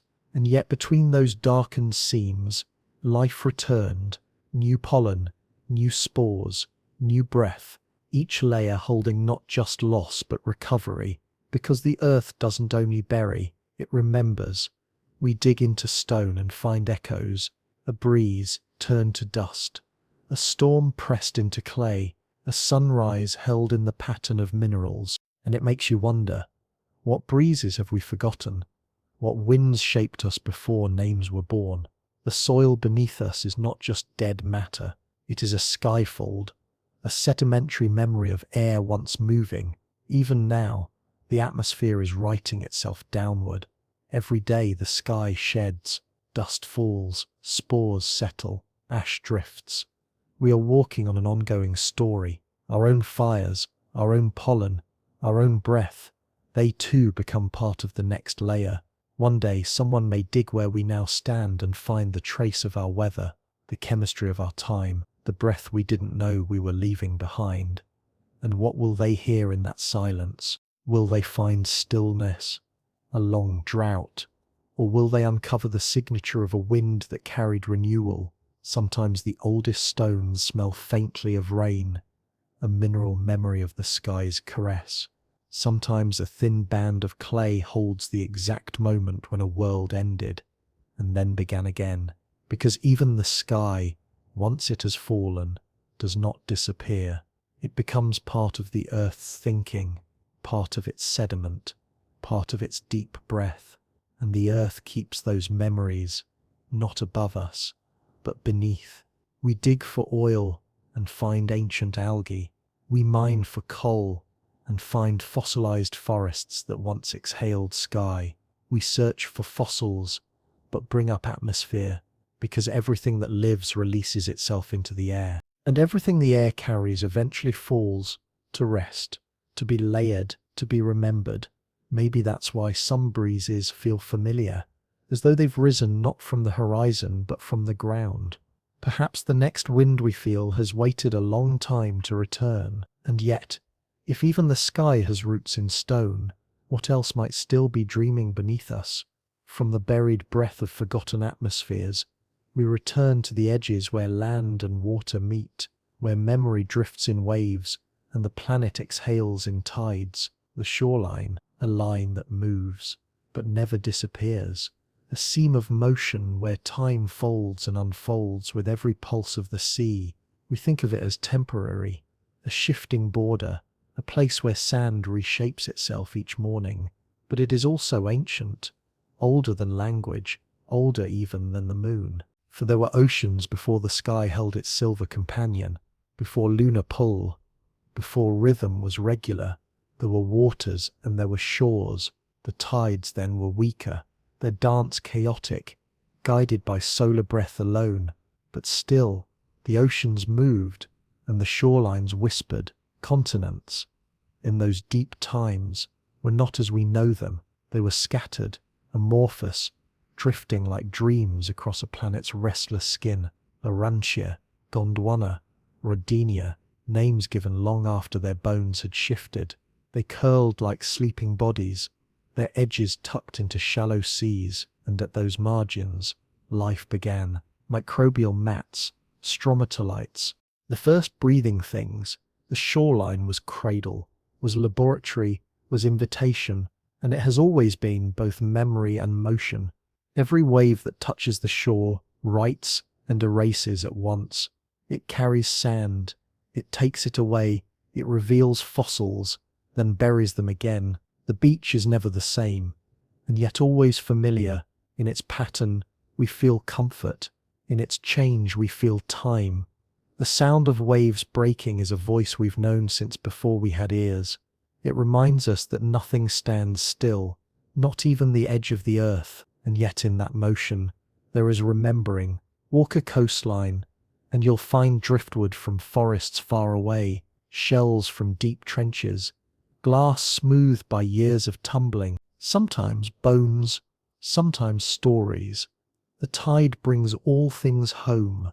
Even stone remembers the shore. There are sandstone cliffs miles inland that hold ripple marks from waves long vanished. Ancient deltas fossilized into rock, beaches turned to quartzite. These are not just remnants, they are echoes, and in them we see that the shoreline never stopped reaching. It reached upward as mountains once were seabeds. It reached inward as inland seas swallowed deserts. It reached outward as continents pulled apart and new oceans were born. Every breath of the planet moves the shore. Tectonics raise it. Ice ages lower it. Climate shifts sculpt it anew, and yet something constant lingers. The pull, the pattern, the reaching. Perhaps it's not just the moon that guides the tides. Perhaps the earth, too, longs for the stars. In every rising wave, in every receding hush, there is a gesture, as if the sea is lifting its face to the sky, asking to remember something lost. After all, the elements in the salt come from exploded suns. Calcium, magnesium, sodium, gifts from stellar collapse carried here by comets unfolded in water. So the shoreline isn't just where ocean meets land. It's where the cosmos once arrived, and perhaps where it still returns. We watch the tides and call them familiar, but in their rhythm is the memory of a deeper pulse, one not bound by planets, but by possibility. The shoreline reaches not just for the sky, but for the past, for the next moment, for the story still unfolding, and we, standing at its edge, are part of that reach. Each footprint left in the wet sand is a brief note in a song. The earth has been singing since it first cooled, and when the wave takes it back, it is not erasure, it is continuation, because the shoreline does not end. It circles the globe. It curves and curls, moves and reforms. It is one continuous breath. And yet, if even the shoreline remembers the stars, what else might still be dreaming beneath us? From the edge where sea meets sky, we return inland, to the quiet corners, to the windowsills, to the places where memory settles gently. Dust, it drifts across continents, floats beneath doorways, gathers in the stillness between heartbeats. We think of it as waste, as residue, but dust is not emptiness. It is everything reduced to softness.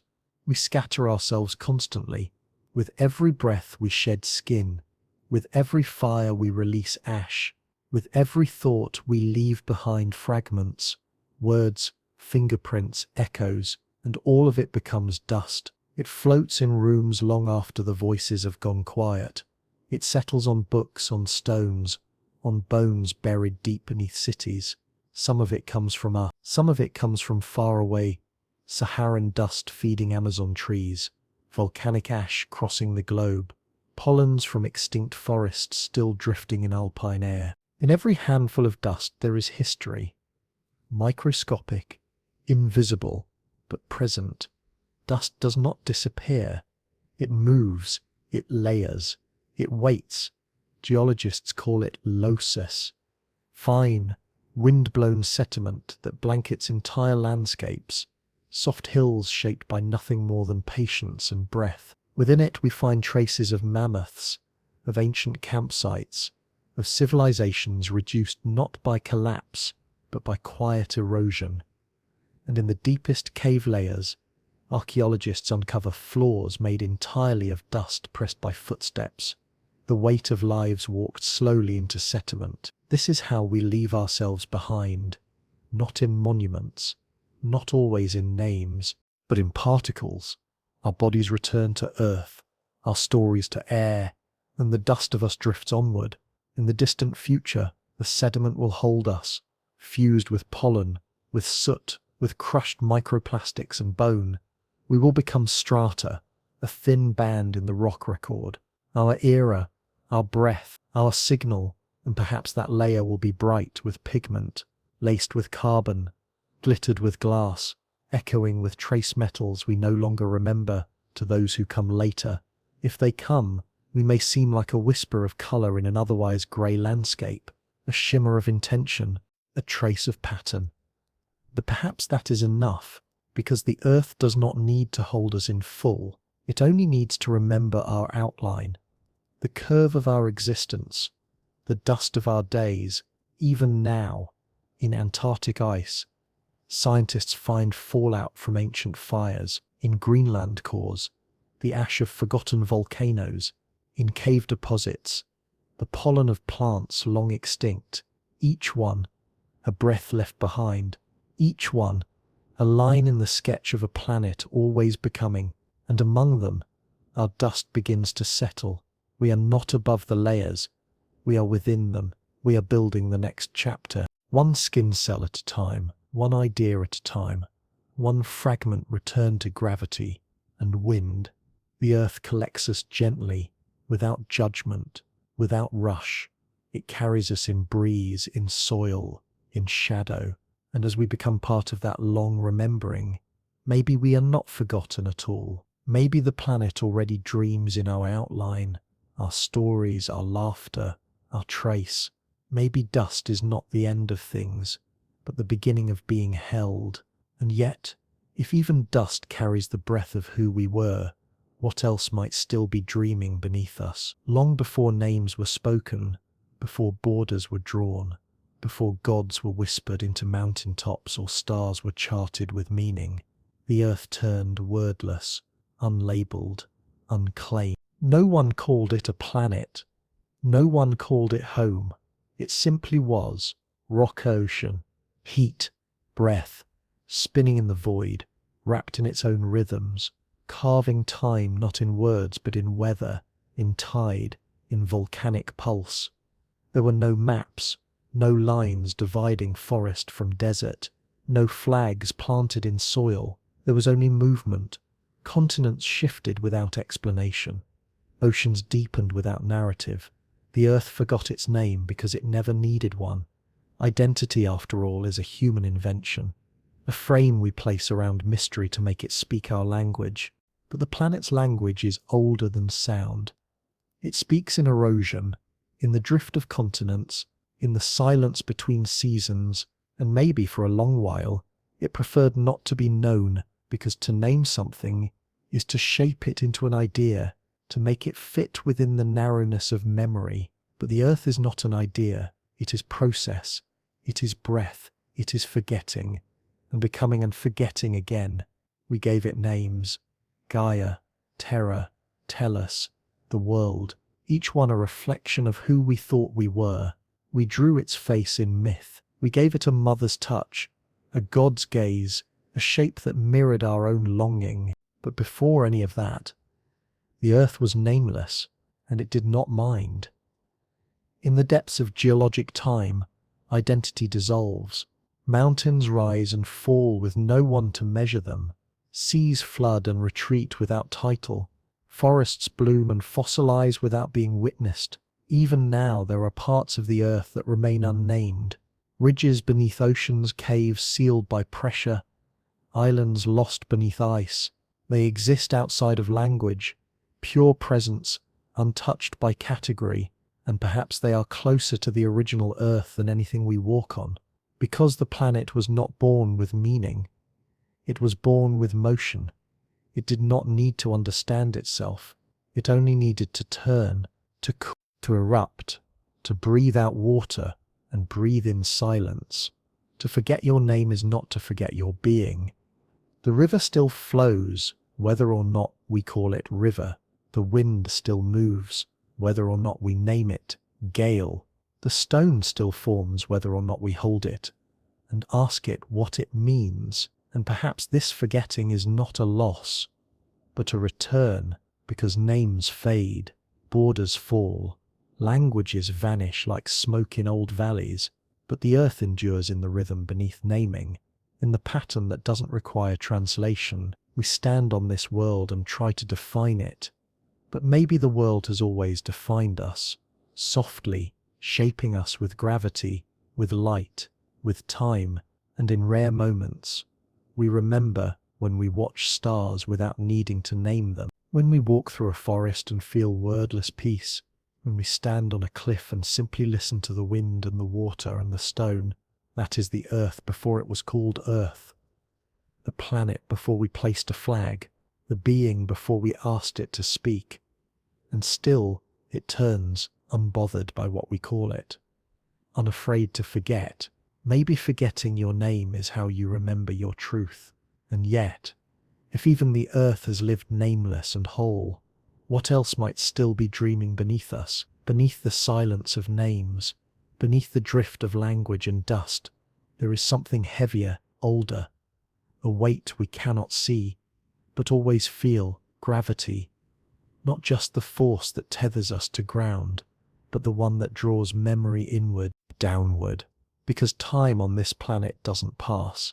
It presses, it leans into matter, softly at first, then harder, until moments collapse into layers, layers into stone, and stone into story. Fossils are not preserved in ice. They are forged in pressure, compressed by weight, sealed by sediment, held not in stasis but in surrender. The body falls, the earth receives it, and then the long process begins. The patient alchemy of presence becoming pattern. Soft tissue gives way, minerals move in, pores fill with quartz, shape remains, a skeleton, a shell, a leaf, flattened into slate, curled into shale, trapped in limestone like a dream pressed between pages, and all of it buried in the gravity of time. We imagine history behind us, like a road walked and left, but it is not behind. It is beneath, layered underfoot, compressed into every hill, in every quarry wall, every canyon face, every cliff shattered by frost. There is chronology made physical. Stone is not cold, it is dense with remembering. Even the mountains, those great upheavals of land, were once seabeds, once deltas, once fields of life and silence, pressed until they could rise, strata tell the story, banded and folded, tilted skyward by forces too vast for the eye.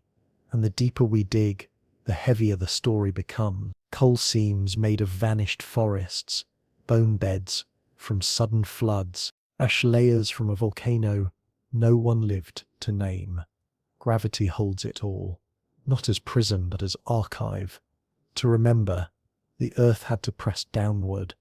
We are the ones who must learn how to read it.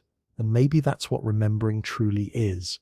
Not reaching back, but reaching down, feeling the weight of what lies beneath, what shaped the ground we walk on, what made our breath possible. Even now we build upward, but we root downward, foundations dug into clay, skyscrapers anchored in bedrock. Our cities grow tall only because the earth allows them to lean into its pressure. The gravity of time is not just geologic, it is emotional. It is the heaviness in ancient places, the hush in a canyon, the ache in ruins. We sense it. The press of what was, a sorrow that isn't sadness, but density, the sorrow of things remembered too deeply to be spoken. And the earth carries that weight without complaint.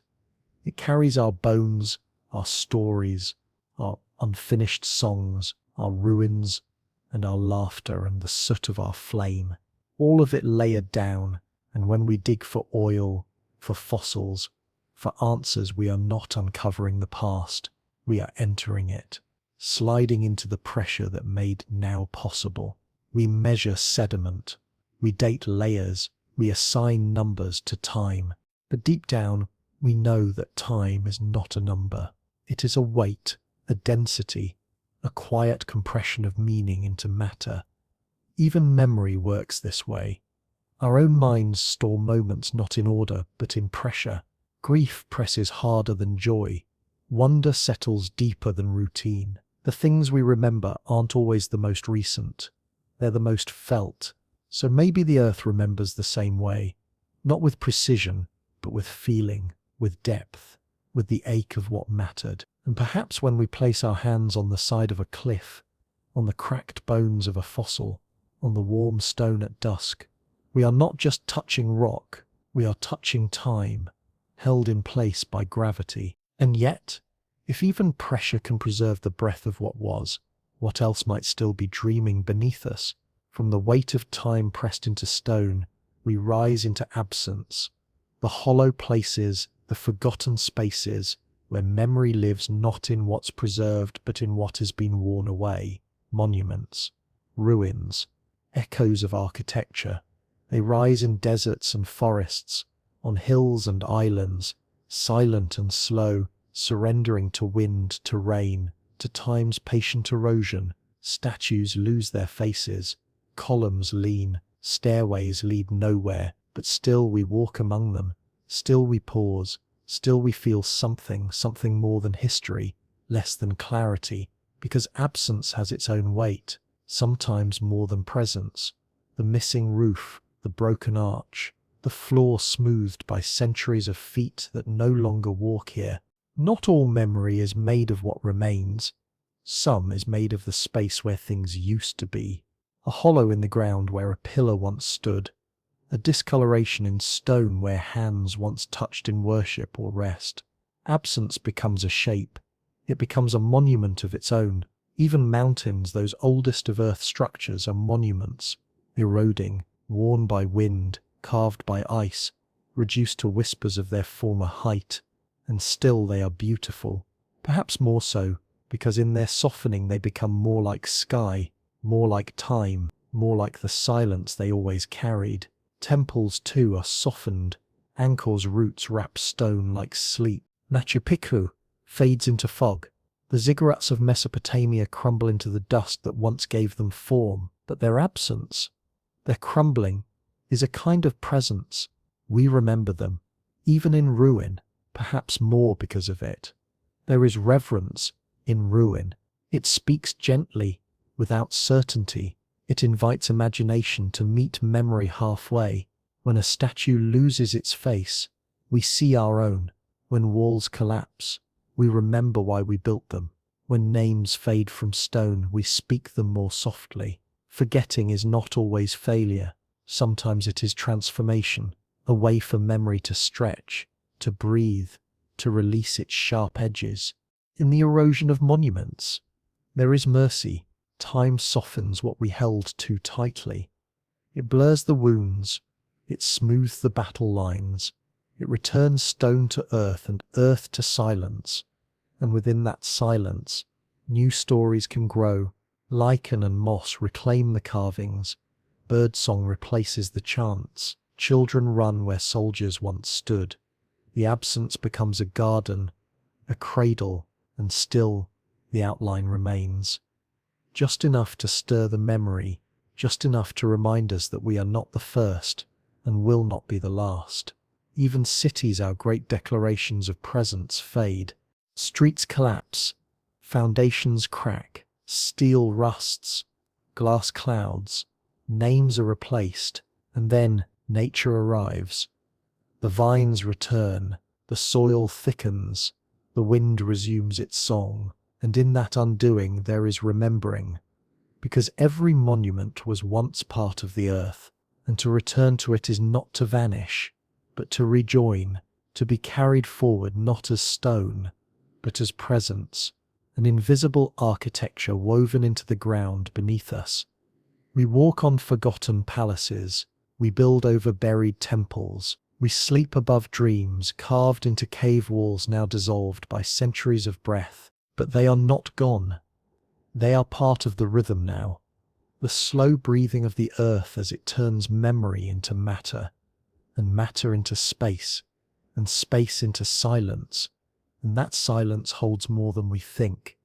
It holds shape, it holds feeling, it holds the soft echo of everything we tried to remember, and perhaps everything we needed to forget, because forgetting too is a kind of remembering, not of the thing itself, but of its shape, its absence, its trace. And yet, if even the vanished can still shape the silence, what else might still be dreaming beneath us?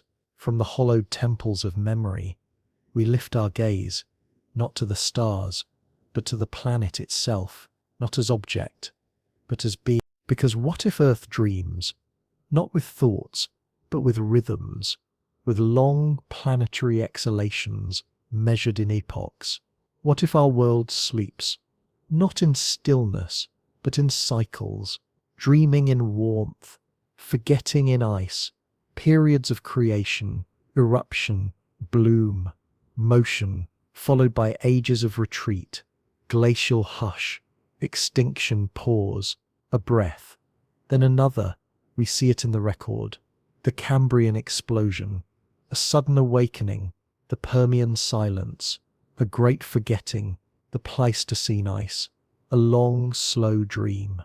These aren't just events, they are moods, planetary moods, as if the Earth turns inward for a while, pulling back its warmth, curling beneath glaciers, slowing its pulse, and when it stirs again, life rushes forward, new forms, new forests, new voices, the crust rises, rivers change course, seeds long buried find light, we orbit the sun. Yes, but perhaps we also orbit memory, an unconscious timeline carried in mantle and sky. A deeper gravity pulls us toward patterns we cannot name.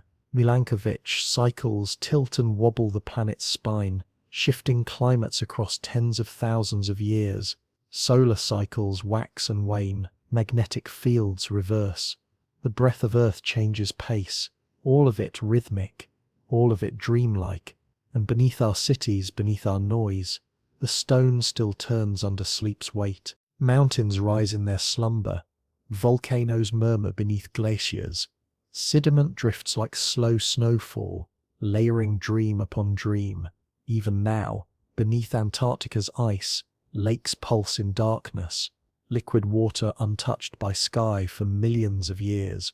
What sleeps there? Not monsters, not myths, but memory, pure and untouched, unfolding in slow motion beneath the crust's cold eyelid.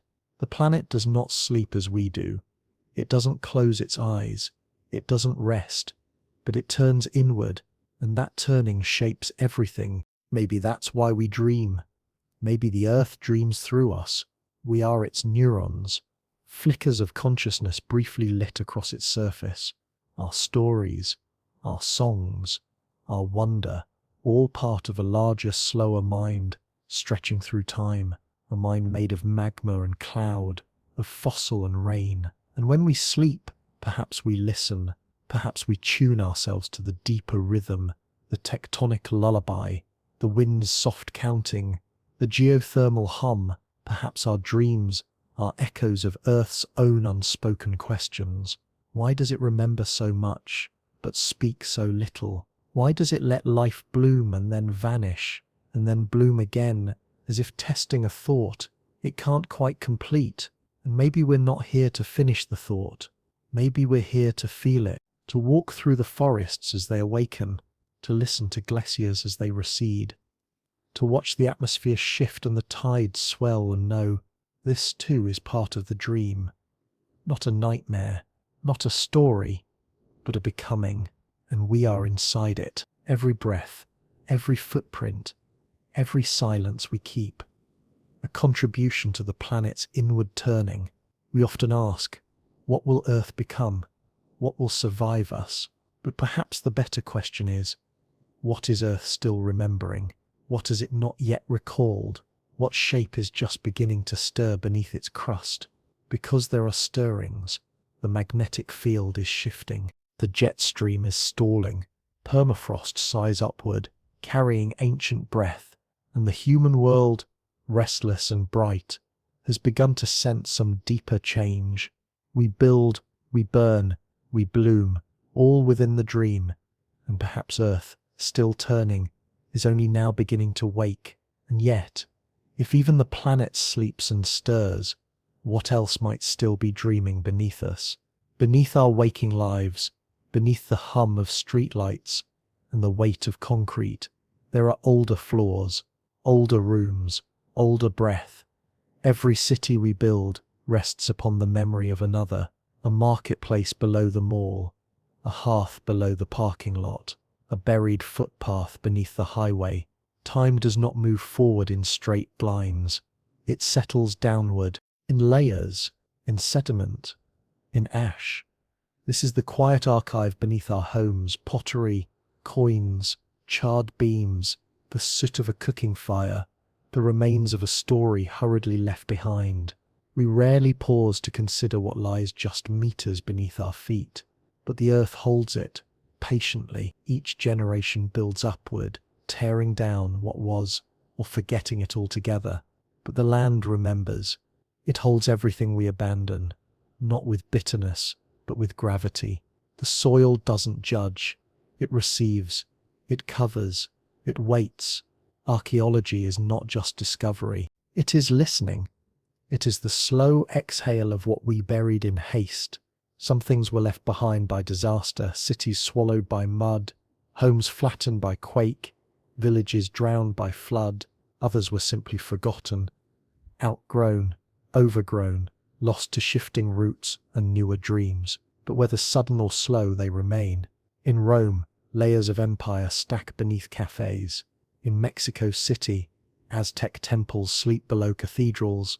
In Istanbul, Byzantium stirs in underground cisterns.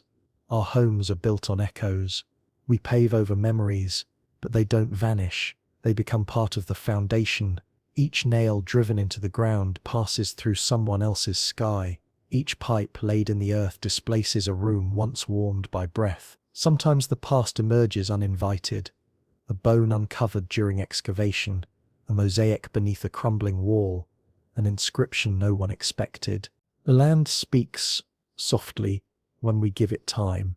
There's a kind of humility in realizing we are tenants in a house that keeps rebuilding itself, not just across generations, but across civilizations, across dreams, even in places where no city stands. Villages once thrived, footprints were left, fire pits dug, songs sung, and even now beneath forests and fields, the archive breathes. Buried seeds wait, buried tools rest. Stories sleep, not yet reawakened. We think of ruins as stone, but more often they are soil, charcoal, a stain in the earth, more suggestion than shape, more question than answer, and that is what makes them alive. Because something still listens in the foundations, not the stones, not the bricks, but the space itself. The memory in the air, the tension in the ground where memory once lived. When we walk across our living rooms, we walk on centuries. When we open doors, we open chapters. When we look out windows, we gaze through someone else's dreams. And when we sleep, perhaps the earth stirs beneath us, replaying the footsteps, rehearsing the voices, keeping the cadence of what was once spoken in the same space. The past is not far. It is just below. layered like breath, pressed like thought, waiting, not for us to rewrite it, but to remember we are part of it, because every foundation is laid on stories, some remembered, some not. And yet, if even our homes rest on silence, what else might still be dreaming beneath us? We often say sound disappears, that once spoken it vanishes, a vibration fading into stillness, a note lost in air, but perhaps it leaves more behind than we realize. Not the sound itself, but its consequence, its imprint, because though no voice survives, impressions linger, not in microphones, not in tape, but in matter, in stone and shell, in the soft layers that once cradled sound and absorbed it. Look closely at a fossil, and you will see rhythm. A trilobite's carapace grooved like the surface of a record, curved in a pattern of repetition. A bivalve's shell scored with concentric rings, like waves pulsing outward from a center we'll never touch. Even leaf impressions in shale flutter with memory, edges rippled not just by decay, but by wind, by motion, by sound. Stone cannot hear, but it remembers pressure. It remembers pause. It holds shape long after movement has ended, and that shape is not silent. A ripple in volcanic ash, frozen mid-flow, tells of an animal's passing, a pause in rhythm, a hesitation, as if the creature turned to listen, then fled. That hesitation becomes its echo, a moment of decision now eternal. Fossils are not just records of form, they are traces of motion, of intent, of breath. The ribcage of a fish, arched slightly upward. Was it swimming? Was it gasping? Was it still? We don't know. But the curve sings something. Paleontologists read these shapes like notes on a staff. Spacing, pressure, orientation. Each mark tells part of the song, the cadence of extinction, the beat of evolution, the lull of survival. And in that song, there is silence, but not emptiness. Silence here is carved, pressed, preserved in negative space, like a fingerprint in wax, like a footstep in cooling ash. Absence becomes form, and perhaps that is the most haunting sound of all. Not the voice, but its outline. Not the cry, but the place it left behind. In the Burgess Shale, soft-bodied creatures left shadows in mud that turned to slate. Their flesh is gone, but their shape remains delicate, complete, like whispers laid gently into stone. Elsewhere, amber holds the curve of a wing frozen mid-beat, not flying, not falling, just suspended. That pause is its sound. Even the earth itself remembers sound in the way it moves. Seismic waves ripple through layers, each material responding differently, echoing, dampening, amplifying. We can read the planet's interior by listening to how it carries a tremor. In this way, geology becomes a kind of listening, and fossils a kind of recording, not in decibels, but in dimension, not in volume, but in presence. Because what is sound if not movement that stirs the world? And what is fossilization if not movement that never truly ended? Even now, beneath layers of sediment, shells and bones rest in silent rhythm, some twisted, some aligned, some wrapped together in patterns that suggest family, or fear, or the final stillness after long pursuit. Their silence is not absence, it is resonance, a low, slow hum carried through time, waiting for hands to lift it into light again. We will never hear their voices, not as they were, not in air, but we can feel them, through the shape of bone, through the spiral of a shell, through the hollow in stone where once there was life. And perhaps that feeling is the deeper sound, the one carved, not in air, but in time. Because maybe silence is not quiet, maybe silence is sound, remembering itself. And yet, if even the breath of vanished creatures can echo in stone, what else might still be dreaming beneath us? Not every memory is heavy.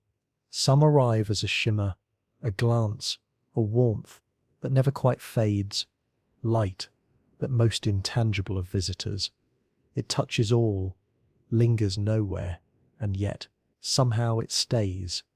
Not as a fossil, not in bone or cast, but in the residues it leaves behind, the pigments it awakens, the chemical trails it ignites, the soft shadows it burns into matter.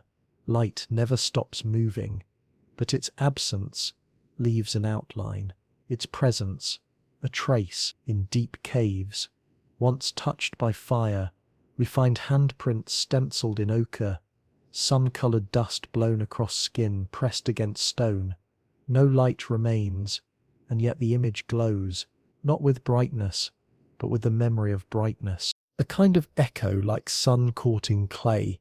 The earth remembers light in the layers it tans and bleaches. Rocks change when exposed.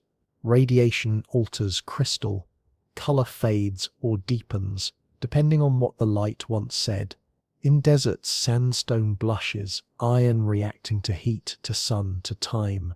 In minerals, luminescence lingers, the afterglow of exposure, held quietly within atomic structure.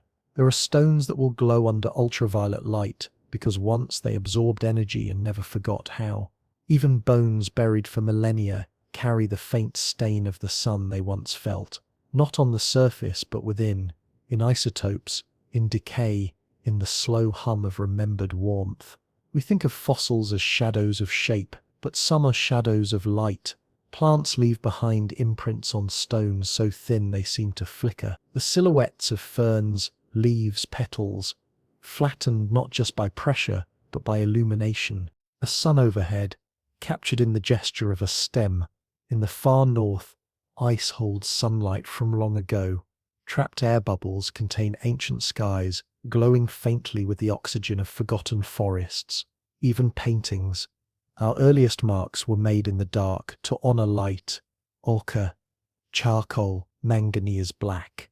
Pigments chosen not just for hue but for the way they caught firelight. We painted suns on walls that had never seen the sky. We carried brightness into the belly of the earth and asked it to stay, and in a way, it did, because light, once met, changes things. It alters what it touches. Molecules shift, boundaries blur. Stone learns to absorb, to reflect, to remember. Radiation leaves fingerprints. Sunlight marks fossils. Starlight shapes mood. Even now, the weight of light presses into everything. We don't see it, but we feel its inheritance in the warmth of a rock just after sunset, in the bloom of algae turned toward morning, in the colour of soil baked under ancient suns, and perhaps in us too. Our eyes evolved not just to see but to recall, to remember brightness as pattern, as memory, to find meaning in flicker, in glint in the trembling edge of dawn.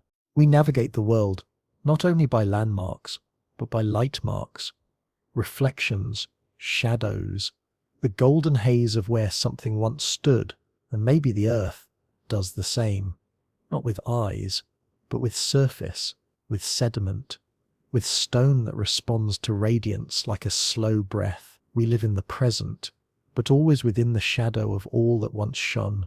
The warmth beneath our feet is ancient sunlight buried as coal. The food we eat is the memory of photosynthesis. The bones we carry were built from stars.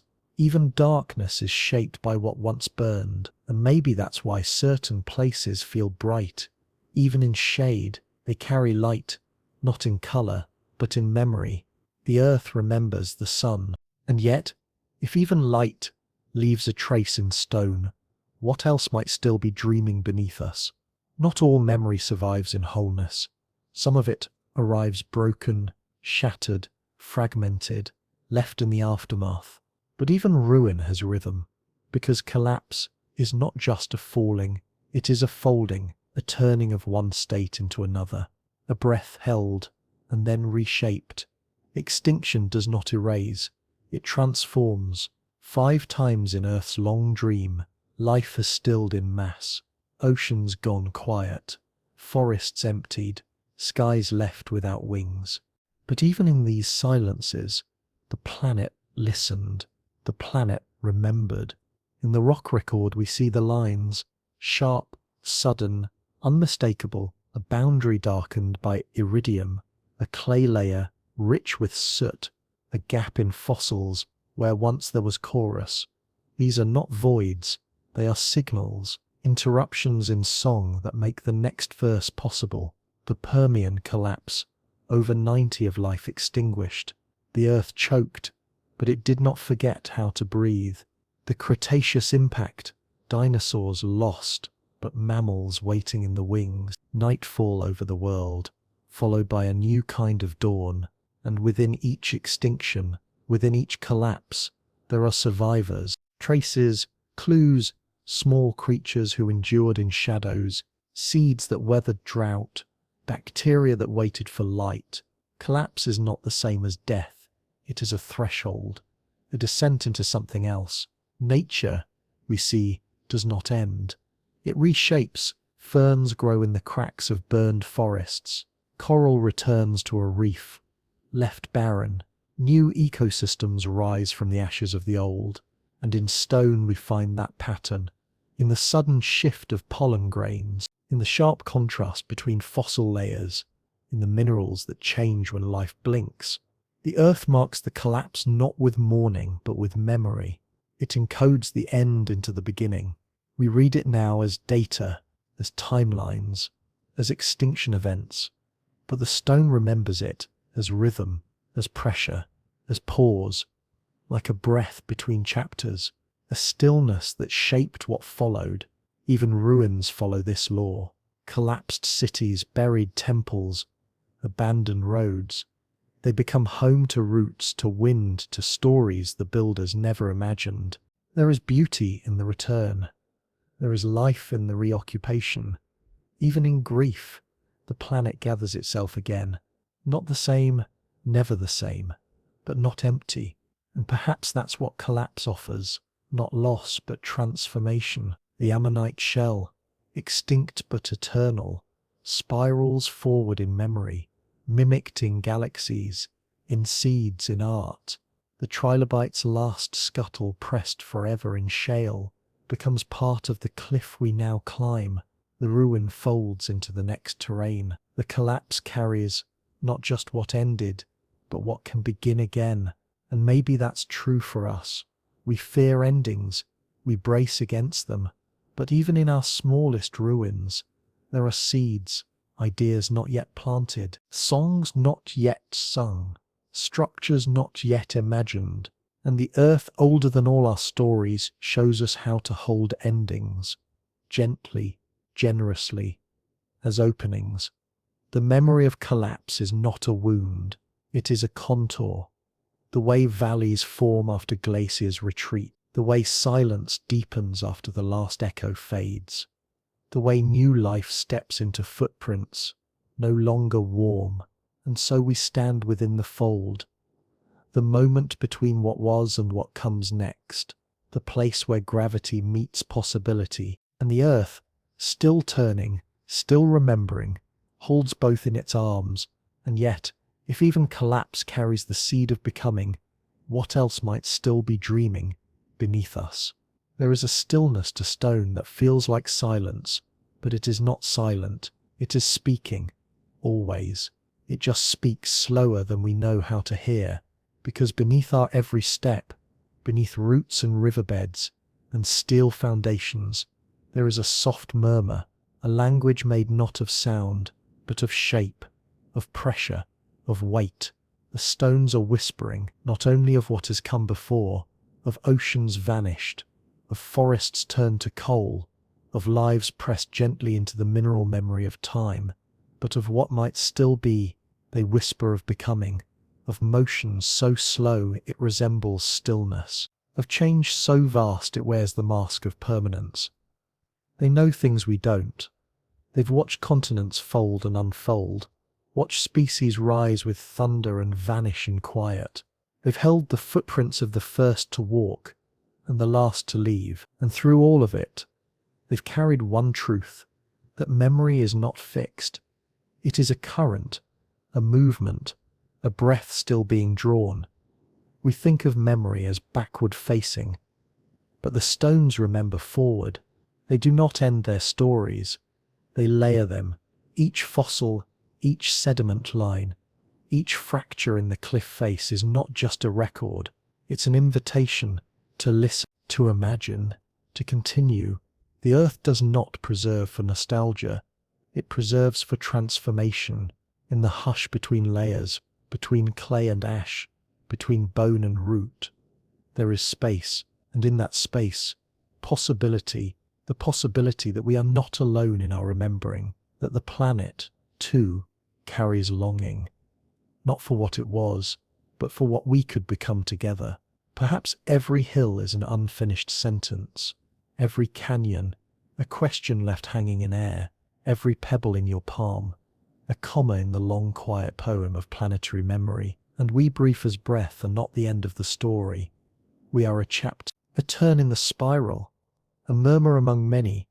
We build from stone, we bury into it, we carve names into it, as if to say, I was here, but the stones already know. They have felt our weight, heard our footsteps, held the echo of our voices long after we have gone.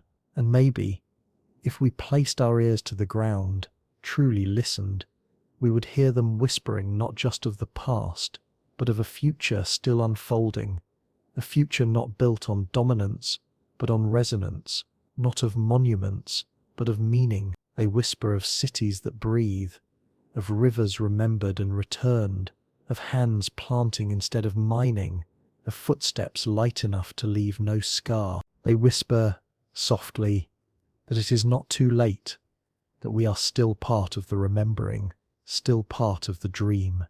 We were never meant to stand apart, never meant to forget, that we too are layers, calcium and carbon, salt and water, ash and idea. We are made of the same matter that holds the mountains together. And maybe that's why the earth feels familiar beneath bare feet, because we are not walking on it. We are walking within it, through it, as it. Our hearts beat in the rhythm of tectonic time. Our breath carries the oxygen of ancient forests. Our bones carry the minerals whispered from crumbling stone. And so we listen. Now, here. In the quietest hour, we listen to what the stones still whisper beneath us. Not as a final word, not as an ending, but as a continuation. A soft invitation to become memory worth keeping. To step gently into the next layer. To leave behind not ruin, but resonance, because the earth is not finished remembering, and perhaps it has never stopped whispering. And yet, if even possibility is carved into stone, what else might still be dreaming beneath us?